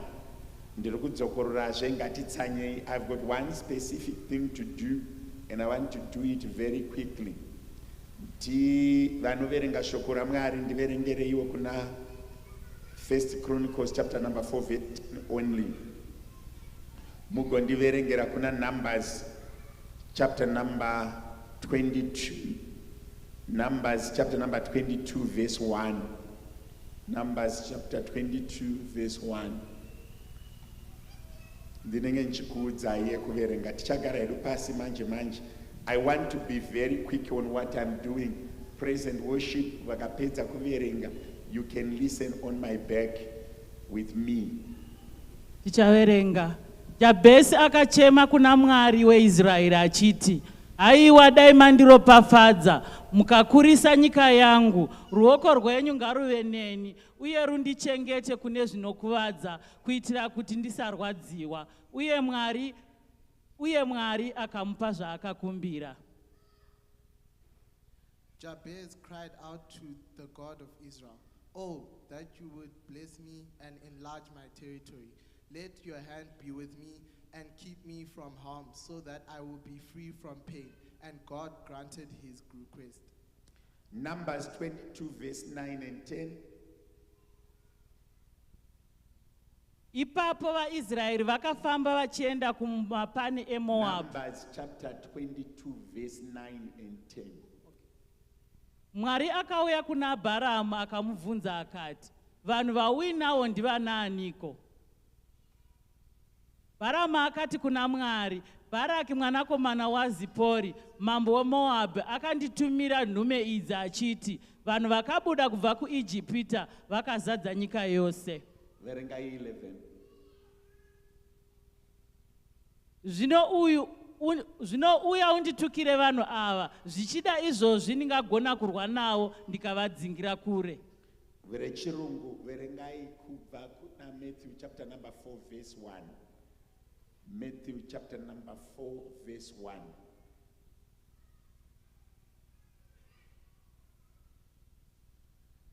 Matthew chapter number 4 verse 1. Then Jesus was led by the Spirit into the wilderness to be tempted by the devil. After fasting 40 days and 40 nights, he was hungry. The tempter came to him and said, "If you are the Son of God, tell these stones to become bread." Then again, 1 Samuel chapter number 17, verse 41. And the Philistine came nearer to David, and the man who has his body cover went before him. And when the Philistine taking note, he saw David, he had a poor opinion of him, for he was only a boy, red-haired and good-looking. And the Philistine said to David, "Am I a dog that you come out to me with sticks?" And the Philistine put curses on David by his gods. 44. And David said, and the Philistine said to David, "Come here, and I'll give your flesh to the birds of the air." Mwari varopafadze kuverengwa kweivhangeri nevaverengi veivhangeri. In the space that we live, kana kuti mu space yatiri kurarama, ndasi ndoda kukurumidza. Thank you. In the space that we live, mu environment yatiri kugara, munogona kugara pasi zvishoma, yakazara mazwi akataurwa nevanhu. Environment yatiri kugara makazara mazwi akataurwa nevanhu. Kana vanhu vakutaura mazwi, vanomataura maringe nemazivire avanokuita. Inini ndinozikanwa nevamwe saAlfred. Vamwe vanondiziva sababa Shano. Vamwe vanondiziva samfundisi. Vamwe vanondiziva semurume waPriti. Vanototaura varichisimudza offering avo kuti tiri kuadresa murume waPriti. Why? Vakanga vakundiadresa kwamutambisi vachida kusangana neropa rangu. Vanofanira kundiadresa nechakandipinza mumusha imomo. Havagoni kundiadresa saAlfred nekuti handikwani muspace yemhepo dzekwamutambisi. But vakanditi murume waPriti, vanditora vakandiisa muspace yavanonzwisiswa mumweya. Kana vari kwandakaberekwa vachida kundidestroya, havati mufundisi, because mufundisi hari existi kumastructures ekwajirichi. Vanofanira kundidaidza nezita ravakandipa, nekuti pandakaberekwa ndakapiwa zita nevanhu ivavo. Kana vakundida munzvimbo yemweya vanondidaidza nezita iroro. Kana kuine vari kuda kudestroya ministry, havagoni kundidaidza kuti Alfred. Vanotanga vaacknowledge office, vozorwa neofisi yacho vamboidaidza first. Munzvimbo dzemweya mune mazwi. Ndopataverengesa kuna Numbers, kune murume anonzi Mwari vachishanyira Balamu, ane mwanakomana waZipora anonzi Balaki. Zvikanzi uri kupi Balamu? Zvikanzi ndine vanhu vandinavo vandidana vati ndituke vanhu ava. Zvikanzi chirega kuvatuka. Pavhesi 17 Balaki anotumira vanhu oti udzai Balamu kuti ngaauye atuke rudzi urwu, but paari kurituka ndichamupa chese chaanoda. Kureva kuti havagoni kukutuka vasina kuisa offering. Kana vaakutuka zita rako vanosimudza offering. Hautukike pasina offering, hautukike pasina chegumi. Hapana vanhu vanokudestroya vasingadyi. Kune mabrai ari kutoitwa kuparadza zita rako. Vari kuita offering yenyama pastofu kuti vatange kutaura zvakaipa pamusoro pako. Kana vasina kudya pasina offering hazvibude. That's why muchiona kuti kana vanhu vakudestroya mhuri yako, vanotanga vagadzira chikafu, vanoisa tii, votanga kuti Janet haana kwaanoenda, vachiisa mazwi muenvironment. Mangwanani ano offering yako ngaitaure zviri nani kudarika offering dziri kutaurwa pamusoro pezita rako. Mangwanani ano zita rako iwewe ngarive nesimba. Why? Isa simba pamazwi ako. Panoita varume 2 vari kutukana. Anomutarira obva amushora. Shoko raMwari rati kuna Samueri, akamuona akamuzvidza akati munondiugira kamukomana. Paita havasati varwa. Mwari ngavapfeke munamato wako nesimba. Mangwanani ano Mwari ngavapfeke munamato wako nesimba. Ngaurege kungova munamato pauri kuuya neoffering manheru ano. Offering yako mangwanani ano ngaisimuke pamaoffering ese akaitwa. Hazvinei vanhu vakabika doro, hazvinei vanhu vakarara vachitamba manheru vachitaura zita rako. Iwe pauri kuisa offering paaritari ngaitaure zviri nani kudarika maoffering akabhoiswa pazita rako. Muenvironment yatiri kurarama yakazara mazwi. Kana vanhu vakudestroya zita rako vanoshandisa mazwi. Mangwanani ano Mwari ngavapfeke izwi rako pauri kuti mwana wangu ngaaende kuchikoro, Mwari ngavanzwe izwi rako kudarika revaroyi, Mwari ngavanzwe izwi rako kudarika revavengi, Mwari ngavanzwe izwi rako kudarika revamwe vanhu. Mangwanani ano ndati word against word. Nyika yakakanda mazwi mumhepo, iwe imbokandawo mumhepo. Nyika yakakanda offering, iwe imbokandawo offering. Ngadzirovane imomo yeoffering yemutendi neoffering yezvidhakwa, offering yeupenyu neoffering yerufu. Mangwanani ano ndati muspesi makazara mazwi, isu toda kukanda mazwi. Vaya pavakati haudzoki kuSouth Africa, unodzoka vakafa. Ndauya mangwanani ano ndakapfeka kuzodza, ndakutaura izwi. Ngaripinde mumhepo, uti ndinorarama, uti ndinodzokera kumba, uti ndinotenga mota, uti ndinobhadhara. Hazvirambe zvakadaro. Kune anofanira kukanda mazwi mumhepo, hazvirambe zvakadaro. Kwavakati haurorwi, hazvirambe zvakadaro. Ndoda kuti ukande mazwi mumhepo imomo, kanda mazwi paaritari ipapo, kanda offering. Satani akajaidzwa kuti anoramba achitaura. Unonzwa Goriati achitaura, munondiigira mukomana, ndinokuuraya. David haana kunyarara, anoti unouya kwandiri nemazwi nemunondo, ndakuuya kwauri nezita raJehovha wehondo menyu. Wakanyararirei masikati ano? Wakanyararirei mangwanani ano?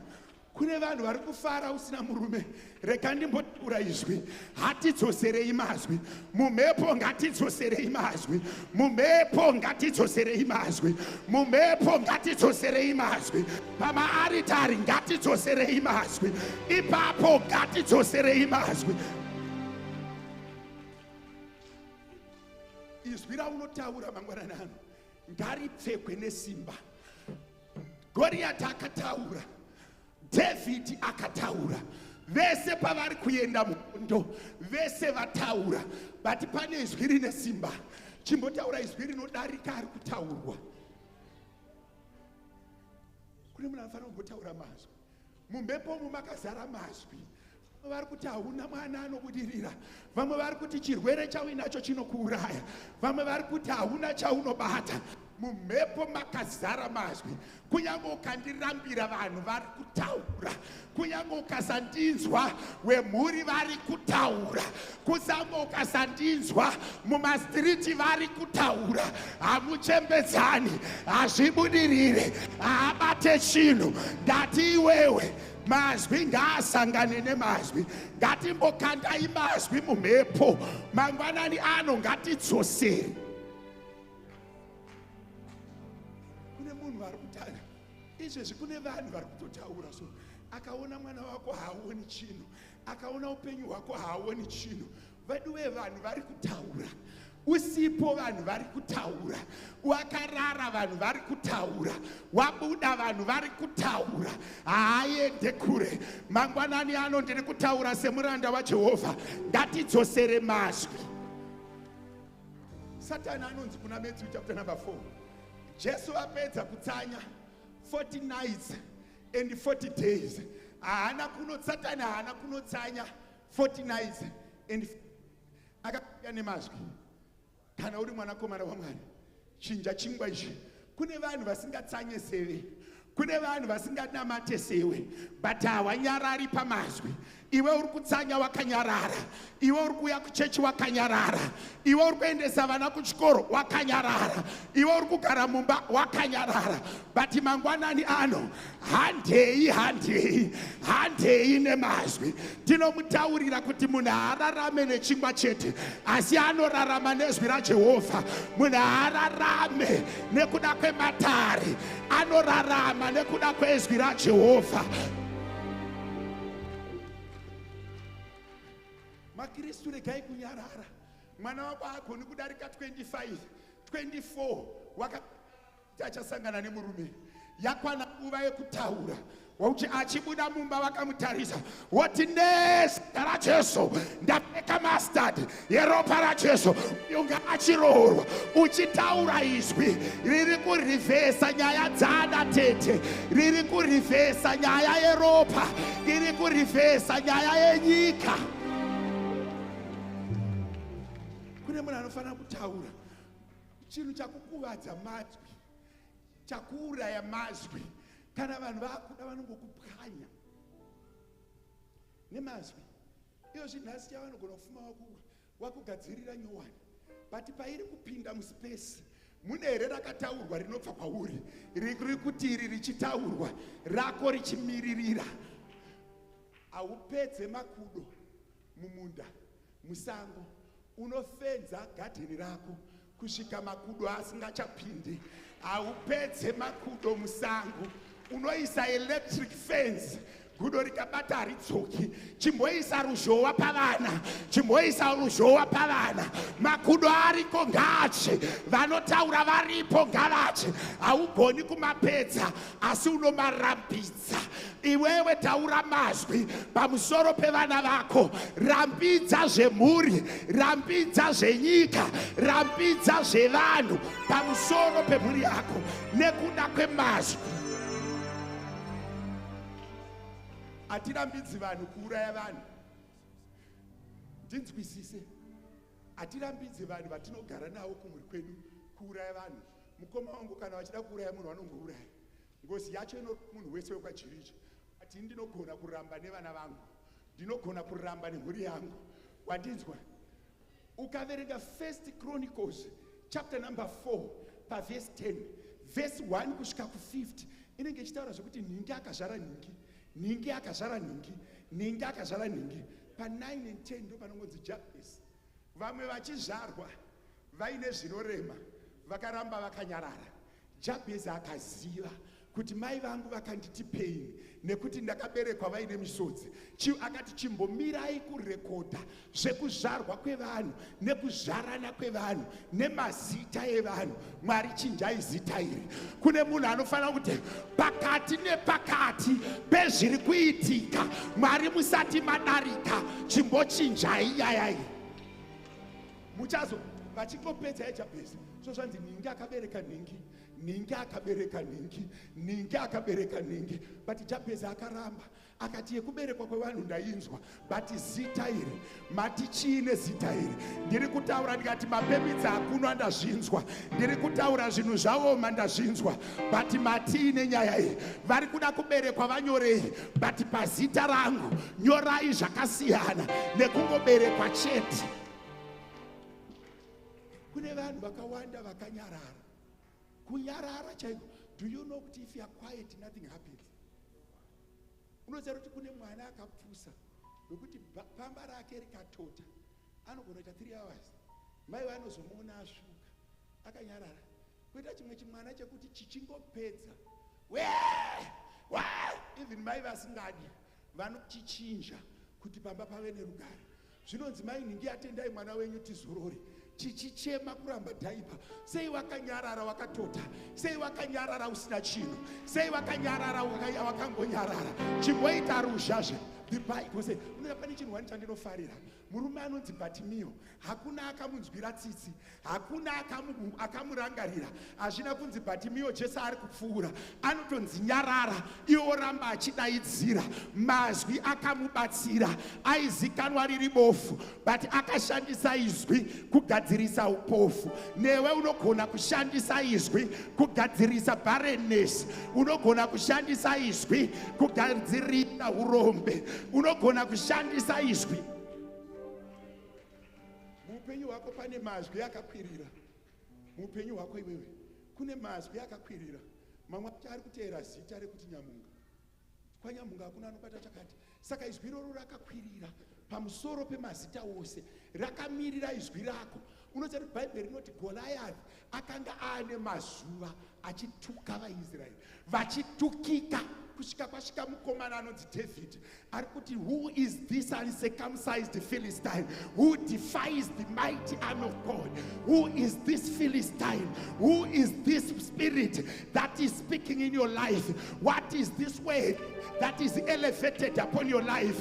What is this covenant that is elevated upon your life that we need to address? Kwete nezvimwe zvinhu nemazwi. Unoziva kuti Mwari vakapfeka munhu wese aida kuvhura Red Sea, but nemurume anonzi Moses anga akapfekwa kuti Red Sea inonoti tsvimbo iyi yati tivhurike. Izwi rauri kutaura musevhisi ino ngarinonyararidza ngozi dzese. Ndauya kuti ngarive nesimba rinyararidze ngozi. Munamato wauri kuita mangwanani ano ngauve nesimba unyararidze chipfambi chevana. Kutoziva kuti kwandakaroorwa inini vana vacho vanofamba famba, but izwi rako ngaritaurire mwana wako kuti ndakakuberekera mumhuri inofamba famba, but ndaakutaura izwi, because kufamba famba kwakatoitirwa aritari. Unoziva kuti offering yaunoisa apa inofanira unotaura izwi. yaAbheri yakataura offering, yaAbheri yakadini yataura, yaGidheoni yakataura ichikandwa paaritari kananzwa nemutuma. Offering yako ngaitaure. Rega kutenda kuoffering dzen'anga dzinokudzungairisa. Yemangwanani ano ngaitaure. Even iri 10 rand ngaitaure. Even iri 20 rand ngaitaure. Inorovana nedzakaiswa nen'anga, inorovana nenyora dzakaiswa, inorovana nezvakaitika. Ndati offering yako ngaitaure mangwanani ano. Izwi rako ngaritaure mangwanani ano. Iye mangwanani ano ndiri kurambidza mweya yengozi, ndiri kurambidza mweya yekudyiswa, ndiri kurambidza mweya yekudzungaira, ndiri kurambidza mweya yekuroja. Iwe kune vanhu vasina kana certificate kana chitupa, anemba sei uchiroja. Mweya wekuroja ngatitaure nawo, mweya wekuroja ngatitaure nawo, mweya wekupema ngatitaure nawo, mweya wekutukwa nekurohwa nemurume ngatitaure nawo, ngatitaureka nawo. Ende mazwi kuti kana munhu akuda kuti vanhu vakuvengi anongovaudza mazwi. Asi kana uyu unototiwa zibhaibheri chiti Balaki akati kuna Balamu, vana ava varoveki ava tisati tataura. Even hondo hairwiwe pasina kunyoreranwa tsamba, pasina kutauriranwa mazwi kuti if you don't retreat by 11 a.m. we are striking. Ngatimbotaurirai kamadhimoni kuti if you don't retreat this hour and now, I am now going to strike. Wanzwa zvandikudzana. Mwari havana kuti kuna Moses enda unobuditsa vanhu vangu, akati enda unoudza Faro kuti let my people go. Paakarega kunzwa ndo paakatanga kurohwa. Kune zvimwe zvinhu zvatofanira kutotaurira nhasi kuti let me go. Kugara neakaundi inozibara kuvharwa isina mari, iyo zvichibuda muno muri kunobika sadza, Nando's iripo, KFC iripo, uri kunobika sadza kwete nekuti unoda sadza, but zvakakubata mweya yemadzitekuru yaikudyisa mutetenerwa. Unogona kukanga nzungu ukadya nzungu muSouth Africa mune mabhucha akati tekeshe kudai, zvakuteera zvekumusha. Haugoni kumbotaura izwi here mangwanani ano kuti zvakanaka ndezvangu, kunakirwa ndekwangu, kugara zvakanaka ndekwangu, zvakakora zvenyika ndezvangu. Haugoni kumbotaurawo izwi, kumbotaurirawo izwi. Kune vanhu vekuti izwi ranga udza mwana achienda kuchikoro kuti zvowakubuda uchienda kuchikoro unonodzoka. Kwete kuti mwana wako unomudaidzirwa abuda mututu, adhumira, adonha, mamhepurudziyi, kove vamwe vari kudzoka wani. Ngatimbotaurei mazwi.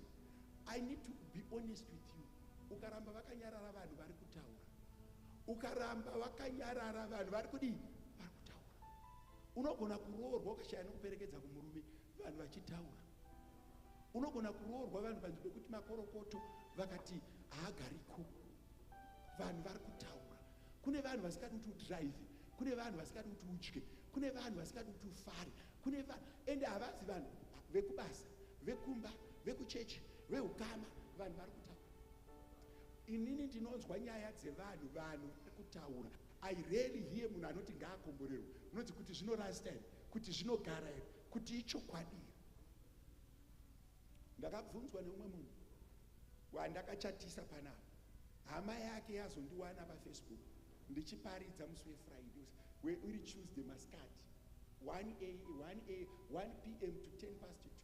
Zvika ndandakuwarairwa ndakuda kutaura zita remunhu. Zvikanzi baba ariko here musikana uya? Ndikati zvikanzi achikuuya kuchechi kwenyu here? Ndikati zvakanyanya akuhutungamiriri. Zvikanzi munoziva here? Ndikati ndichizivei. Zvikanzi pamuchato wake musati mataura pai pamakati handina mwana anodzungaira. Zvikanzi pamuchato wake pakanzi nanhingi wake uyu anofa, haararami, ada kuonererwa kuchata achiti pamitemo, saka magona kumuchengeta. Ndikati mupenyu akutodhiraivha. Zvikanzi mota bloody bastard. Munhu achitaura wedi iroro kuna mufundisi kuti bloody bastard, kurwadziwa kuti zvitundumusera musere zvakatumirwa zvakaramba. Wotodza hakuna munhu anotaura izwi iroro asina zvaakaita, kutobvunza kuteista kuti zvatakakanda mumhepo zvakasvika here. Kune vanhu vari kufunga kuti vane hama ivo vachifanira kunamata. Kune vanhu vari kufunga kuti vanodiwa ivo vachifanira kuisa mazwi mumhepo. Usafungoti pese paunodzokera kumba wakaguta vanhu vari kufara. Kune dzimwe mhuri dzakatonyorerwa pasi kuti uru rudzi runofa. Vanogona kuurayira baba, vakakuurayira mai, vakakuuraya futi. Havana tsitsi. Kana munhu akakuurayira hama yako, zvafaneni ndikauraya baba munini, chinonditarisa kuuraya Tino chii? Ndambouraya vandakayamwa naye pazamuringo chete. Kune vanhu vanofanira kutaura mazwi. Taura kuti rese rakataurwa kumhuri kwangu rinopesana neni, ndauya kuzoriudza mangwanani ano kuti hauchararami. Rese rakataurwa nevavakidzani, ndaakurirambidza. Rakataurwa nevatinonamata navo kuchechi, ndaakurirambidza. Iwewe offering yako yakaita sei? I need to be honest with you. Vanhu vese vari kutaura zita rako vari kuisa offering. Imwe yacho iri kuiswa se-airtime, imwe yacho iri kuiswa sechikafu. Vamwe vanhu vari kutopiwa mafavors in the street just to destroy you. Kune vanhu vanogona kutoitirwa zvakanaka just to destroy you. Iwe ufunga kuti une shamwari. Even masleepover maonei, unogona kuendesa mwana akanoinitiatwa just to destroy you. Paranga ine ipapo anogona kudarika mwana wangu anoita zvakanaka. People kunzoko vari kutaura, people kunzoko vari kusimudza maaritari. Unoziva kuti kumwe munhu kuti ukatomuudza kuti waita project anobva atoti inoitwa nani? Oti nemurume wangu. Achingopoterera kuti murume wake chai uya wandinoziva. Bhaibheri rati paakaona David akamuzvidza. Kune vanhu vekuti usina chawamutadzira. Goriati aisaziva David, kungomuona chete zvazvakaringana kuti ati he is useless. Kune vanhu vekuti usatomboti wataura naye akangokuti ba atoona chinhu chisingashandi. Kubasa uchisvika akangokuti ba akutoti regai tikwidze ningi uyo aite manager, uyo haagoni kugara pano, uyo haagoni kudhiraivha, uyo haagoni. Mwari ngaatibatsire timbotaura mazwi. Wedhi rataurwa as a joke, wedhi rataurwa senyaya, wedhi rataurwa as intentional, kana richingopesana neni. 1, 2, 3, get under. Every izwi rakasimudzwa pamusoro pako. Guys, handina chandafambira. Mangwanani ndine mazwi andikuda kutongokwachura. Toda kutongokwachura mamwe mazwi. Unogona kugara muSouth Africa munomuka usina chikonzero chekugarira. Uchitoshuvira kuti vari kuZimbabwe vakutumira.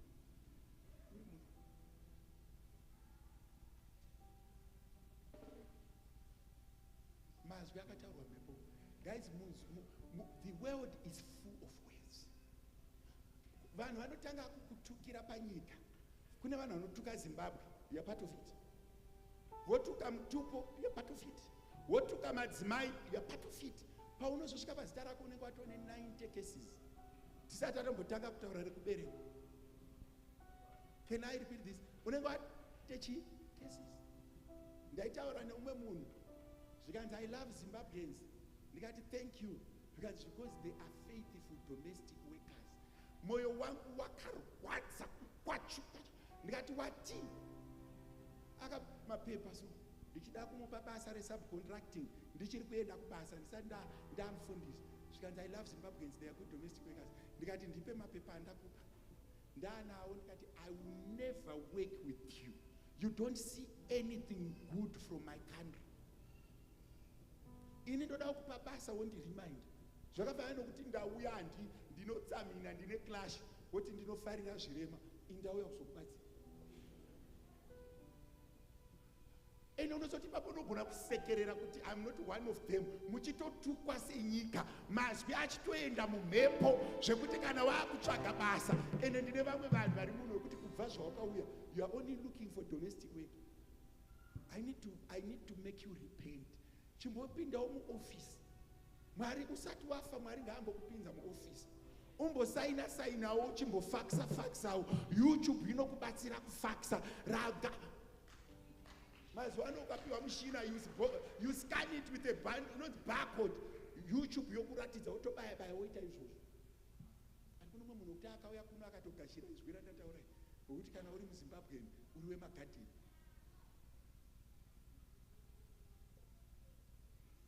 Kutsvaga maZimbabweans anomboemploya maSouth Africans kumatuma chaiko kurumidza kugadzira tea yangu wanonokerei. Guys, we cannot be born to be used. We cannot be born to submit. We cannot be born to beg. We are not practicing, we are actually living. Kune mumwe munhu anofanira kumbonzwa shungu dzekuti mazwi ese ari mumhepo anopesana neni. I want them down.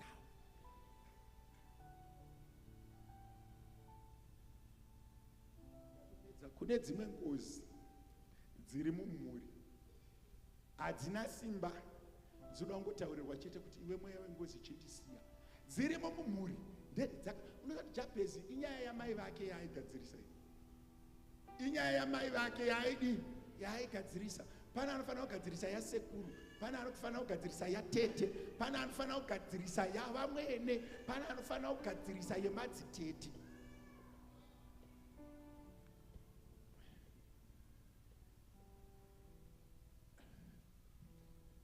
Patiri kuzoimbirwa ndoda kuti mweya mutsvene azadze the atmosphere of the church. Pane zvauchanzwa ukazvinzwa kurumidza kuuya kuno. Oh glorious God, oh be lifted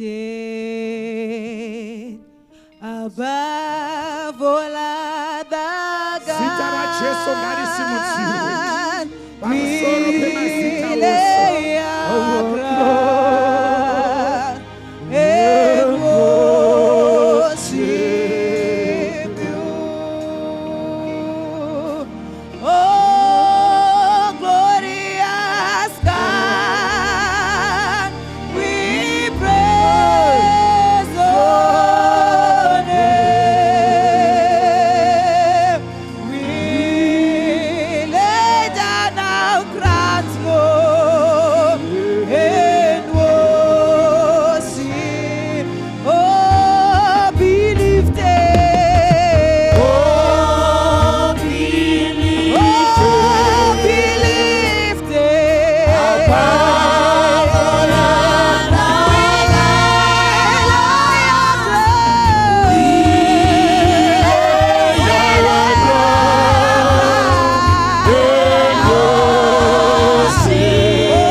musingandizwi kumashure uko. Kune vanhu vanofanira kufila very uncomfortable. There are words that are binding you. Baba muzita raJesu. Pavakamira ipapo, kune vanhu vanofanira kunzwa zvausati wambonzwa. Kune words andiri kurivhesa izvezvi. Kune vanhu vane governance akangotaurwa mazwi chete.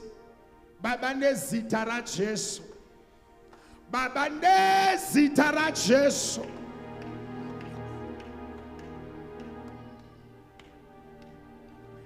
Mweya Mutsvene torai nzvimbo yenyu. Kune vanhu vanofanira kutanga kunzwa zviri very awkward. Mhepo yedenga ngaifambe masikati ano. 1 shakaraba kaushuma. Baba mweya ngainzwe. Every stronghold, every oracle, every covenant, I break protocols. Zakabata upenyu.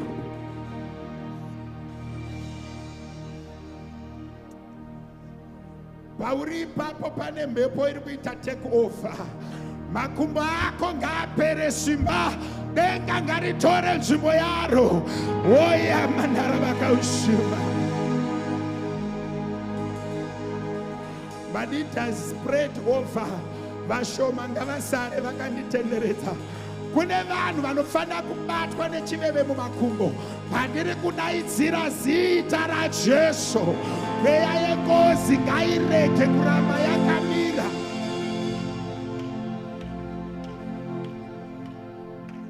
Kune vanhu vese vanorota zvisina basa. Ndakurilisa mhepo ipapo. Kune vanhu vane zvinhu zvisingafambi.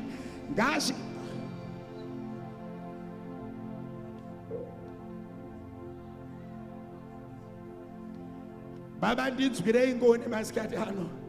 Kune vanhu vanofanira kungorohwa nemhepo yesimba. Chausina ichocho ngachitange kuuya pauri. Izvezvi nezita raJesu. Nevari paaritari. Pavakamira ipapo chechi yese ngaizare simba. Baba ndati varoyi vakabata dzimba ngadziregedzwe. Vakabatirwa mamereji ngavaregedzwe. Vari kushandiswa ngavaregedzwe.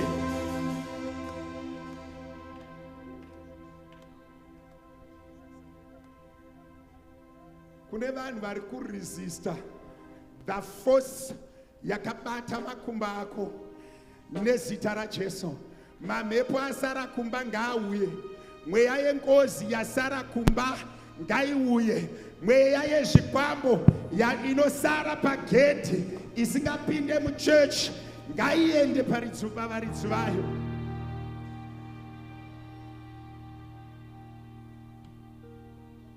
Mira uone zviri kuitwa naMwari. Izvezvi so kune simba riri kufamba. Kune mweya yengozi iri kuramba kubva kumabhenji. Kune mweya iri kuramba kusimba.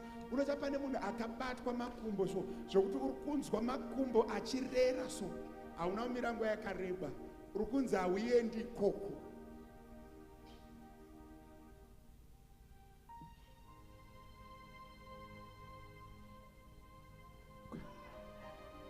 Kune vanhu vari kunzi don't go to the altar. You can't walk there. Shakarabakaushana. Mweya washe, mweya washe, mweya washe. Kune vanhu vakapfugama panapa. Izvezvi pandiri kutaura uchinzwa izwi rangu. Ndoda kuti utange kunzwa kupiswa and that heat has to go away. Iwoyo mweya iwoyo ngaubude nezita raJesu. Baba kana mandinzwira nyasha. Mweya uyu nezwi ngarirege kurarama. Baba kana mandinzwira nyasha. Izwi ngarirege kurarama. Vano manager Sunday school, I don't think that's the time to bring them in the house. All right. In bounds. Kekupedzisira. kekupedzisira inzwa unzwi inzwa kekupedzisira Baba vari kudenga izwi rese rinozvikudza pahondo yekusunungurwa ndakutaura izvi semuranda wenyu kuparadza maaritari ngatsve moto pamaaritari maaritari eurombo maaritari ezvirwere maaritari emazita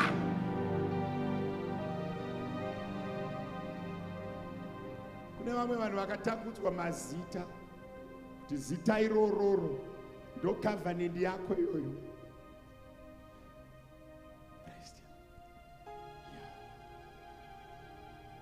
kutendera Mwari. Kune vamwe vanhu vatori nemabasa but hauna chaunacho. Kuno mumwe munoti hauna chaunobata chinoendeka, unofunga kuti zviri kuramba. Unonyimwa mari yauri kuona. Unorega kuroorwa nemunhu wauri kuona. Kumashure kwangu 1 2 3 simba ngariuye ikoko kumashure kwangu. Kune vanhu vari kumashure kwangu mweya mutsvene 1 2 take over Holy Spirit. Take over, Holy Spirit. Take over, Holy Spirit. Mweya washe, mweya washe, mweya washe.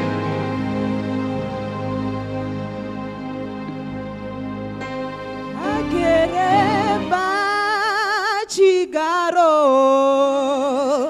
Agereba chigaro. Jesu muche.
Baba kana mandinzwira ngoni zvawamutera pano chidzokera usatsoke futi 1 2 3 fire out. Zita raJesu. Autauri pachechi. Auevi pachechi. Nezita raJesu. Nezita raJesu.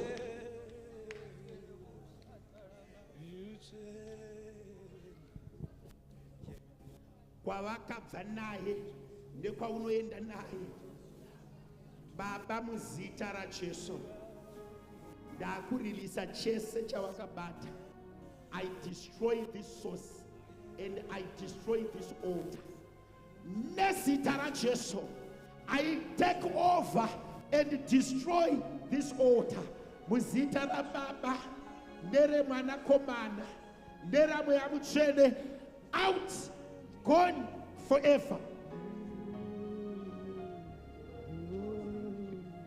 I get it, pa, chica.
Turn on me,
Go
Uti handina izwi rakataurwa pamusoro pangu kana miko yakaiswa pamusoro pangu inofanira kurarama, nekuti ini muridzi wayo ndataura kuti izwi rangu ngarinzikwe kudarika mazwi evanhu. Shikaramakausha vaIjipita pavari kuti havaendi, izwi raJehovha ratibuda. Vari kunzi naGoriati, ndinokupa muviri wako kushiri. Izwi raMwari ratirarama.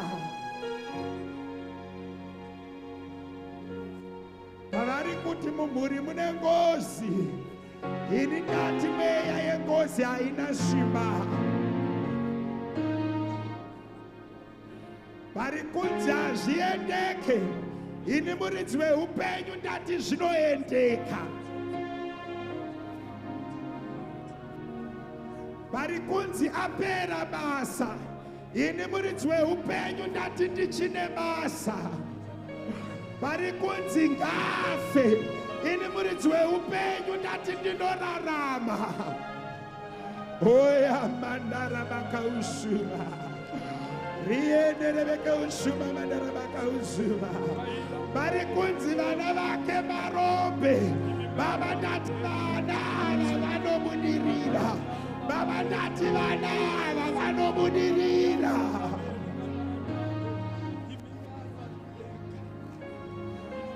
Hanzi ndakakuona uchitakanya muropa ramai vako, ndikati rarama.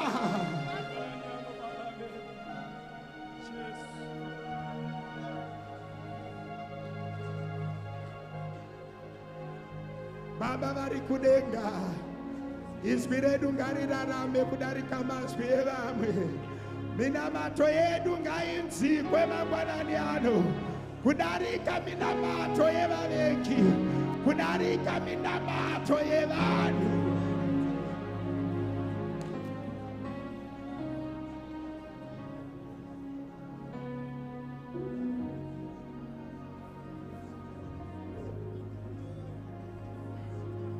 Vamwe tinobva kumhuri dzakabatwa-batwa.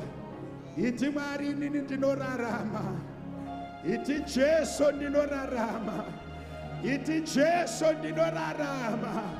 Iti Jesu ndinorarama.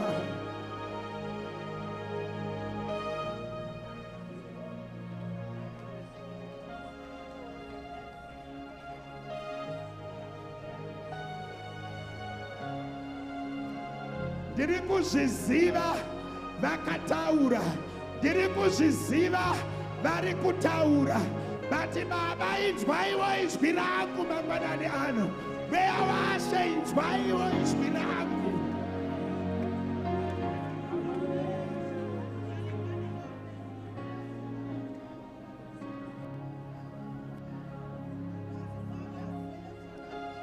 Vamwe vakandiona vakandizvidza, vamwe vakandiona vakashaya zvazvinoreva, asi Baba masikati ano, inzwaiwo izwi rangu, Inzwaiwo kereke yenyu Mwari. Inzwaiwo vanasikana venyu Mwari. Inzwaiwo vanakomana venyu Mwari.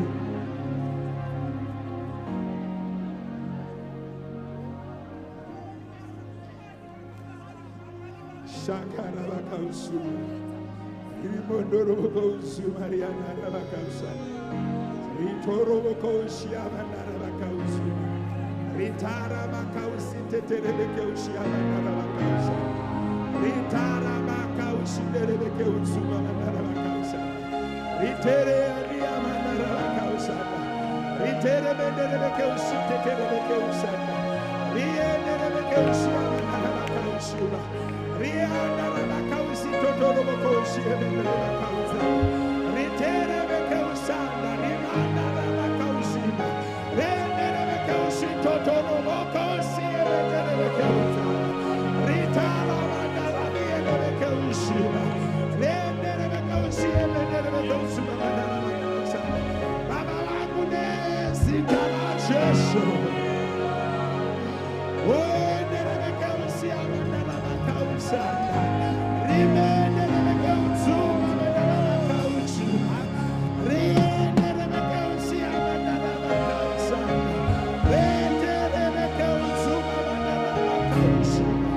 Rienderebeke usi avanara vakausa. Rienderebeke usi avanara vakausa.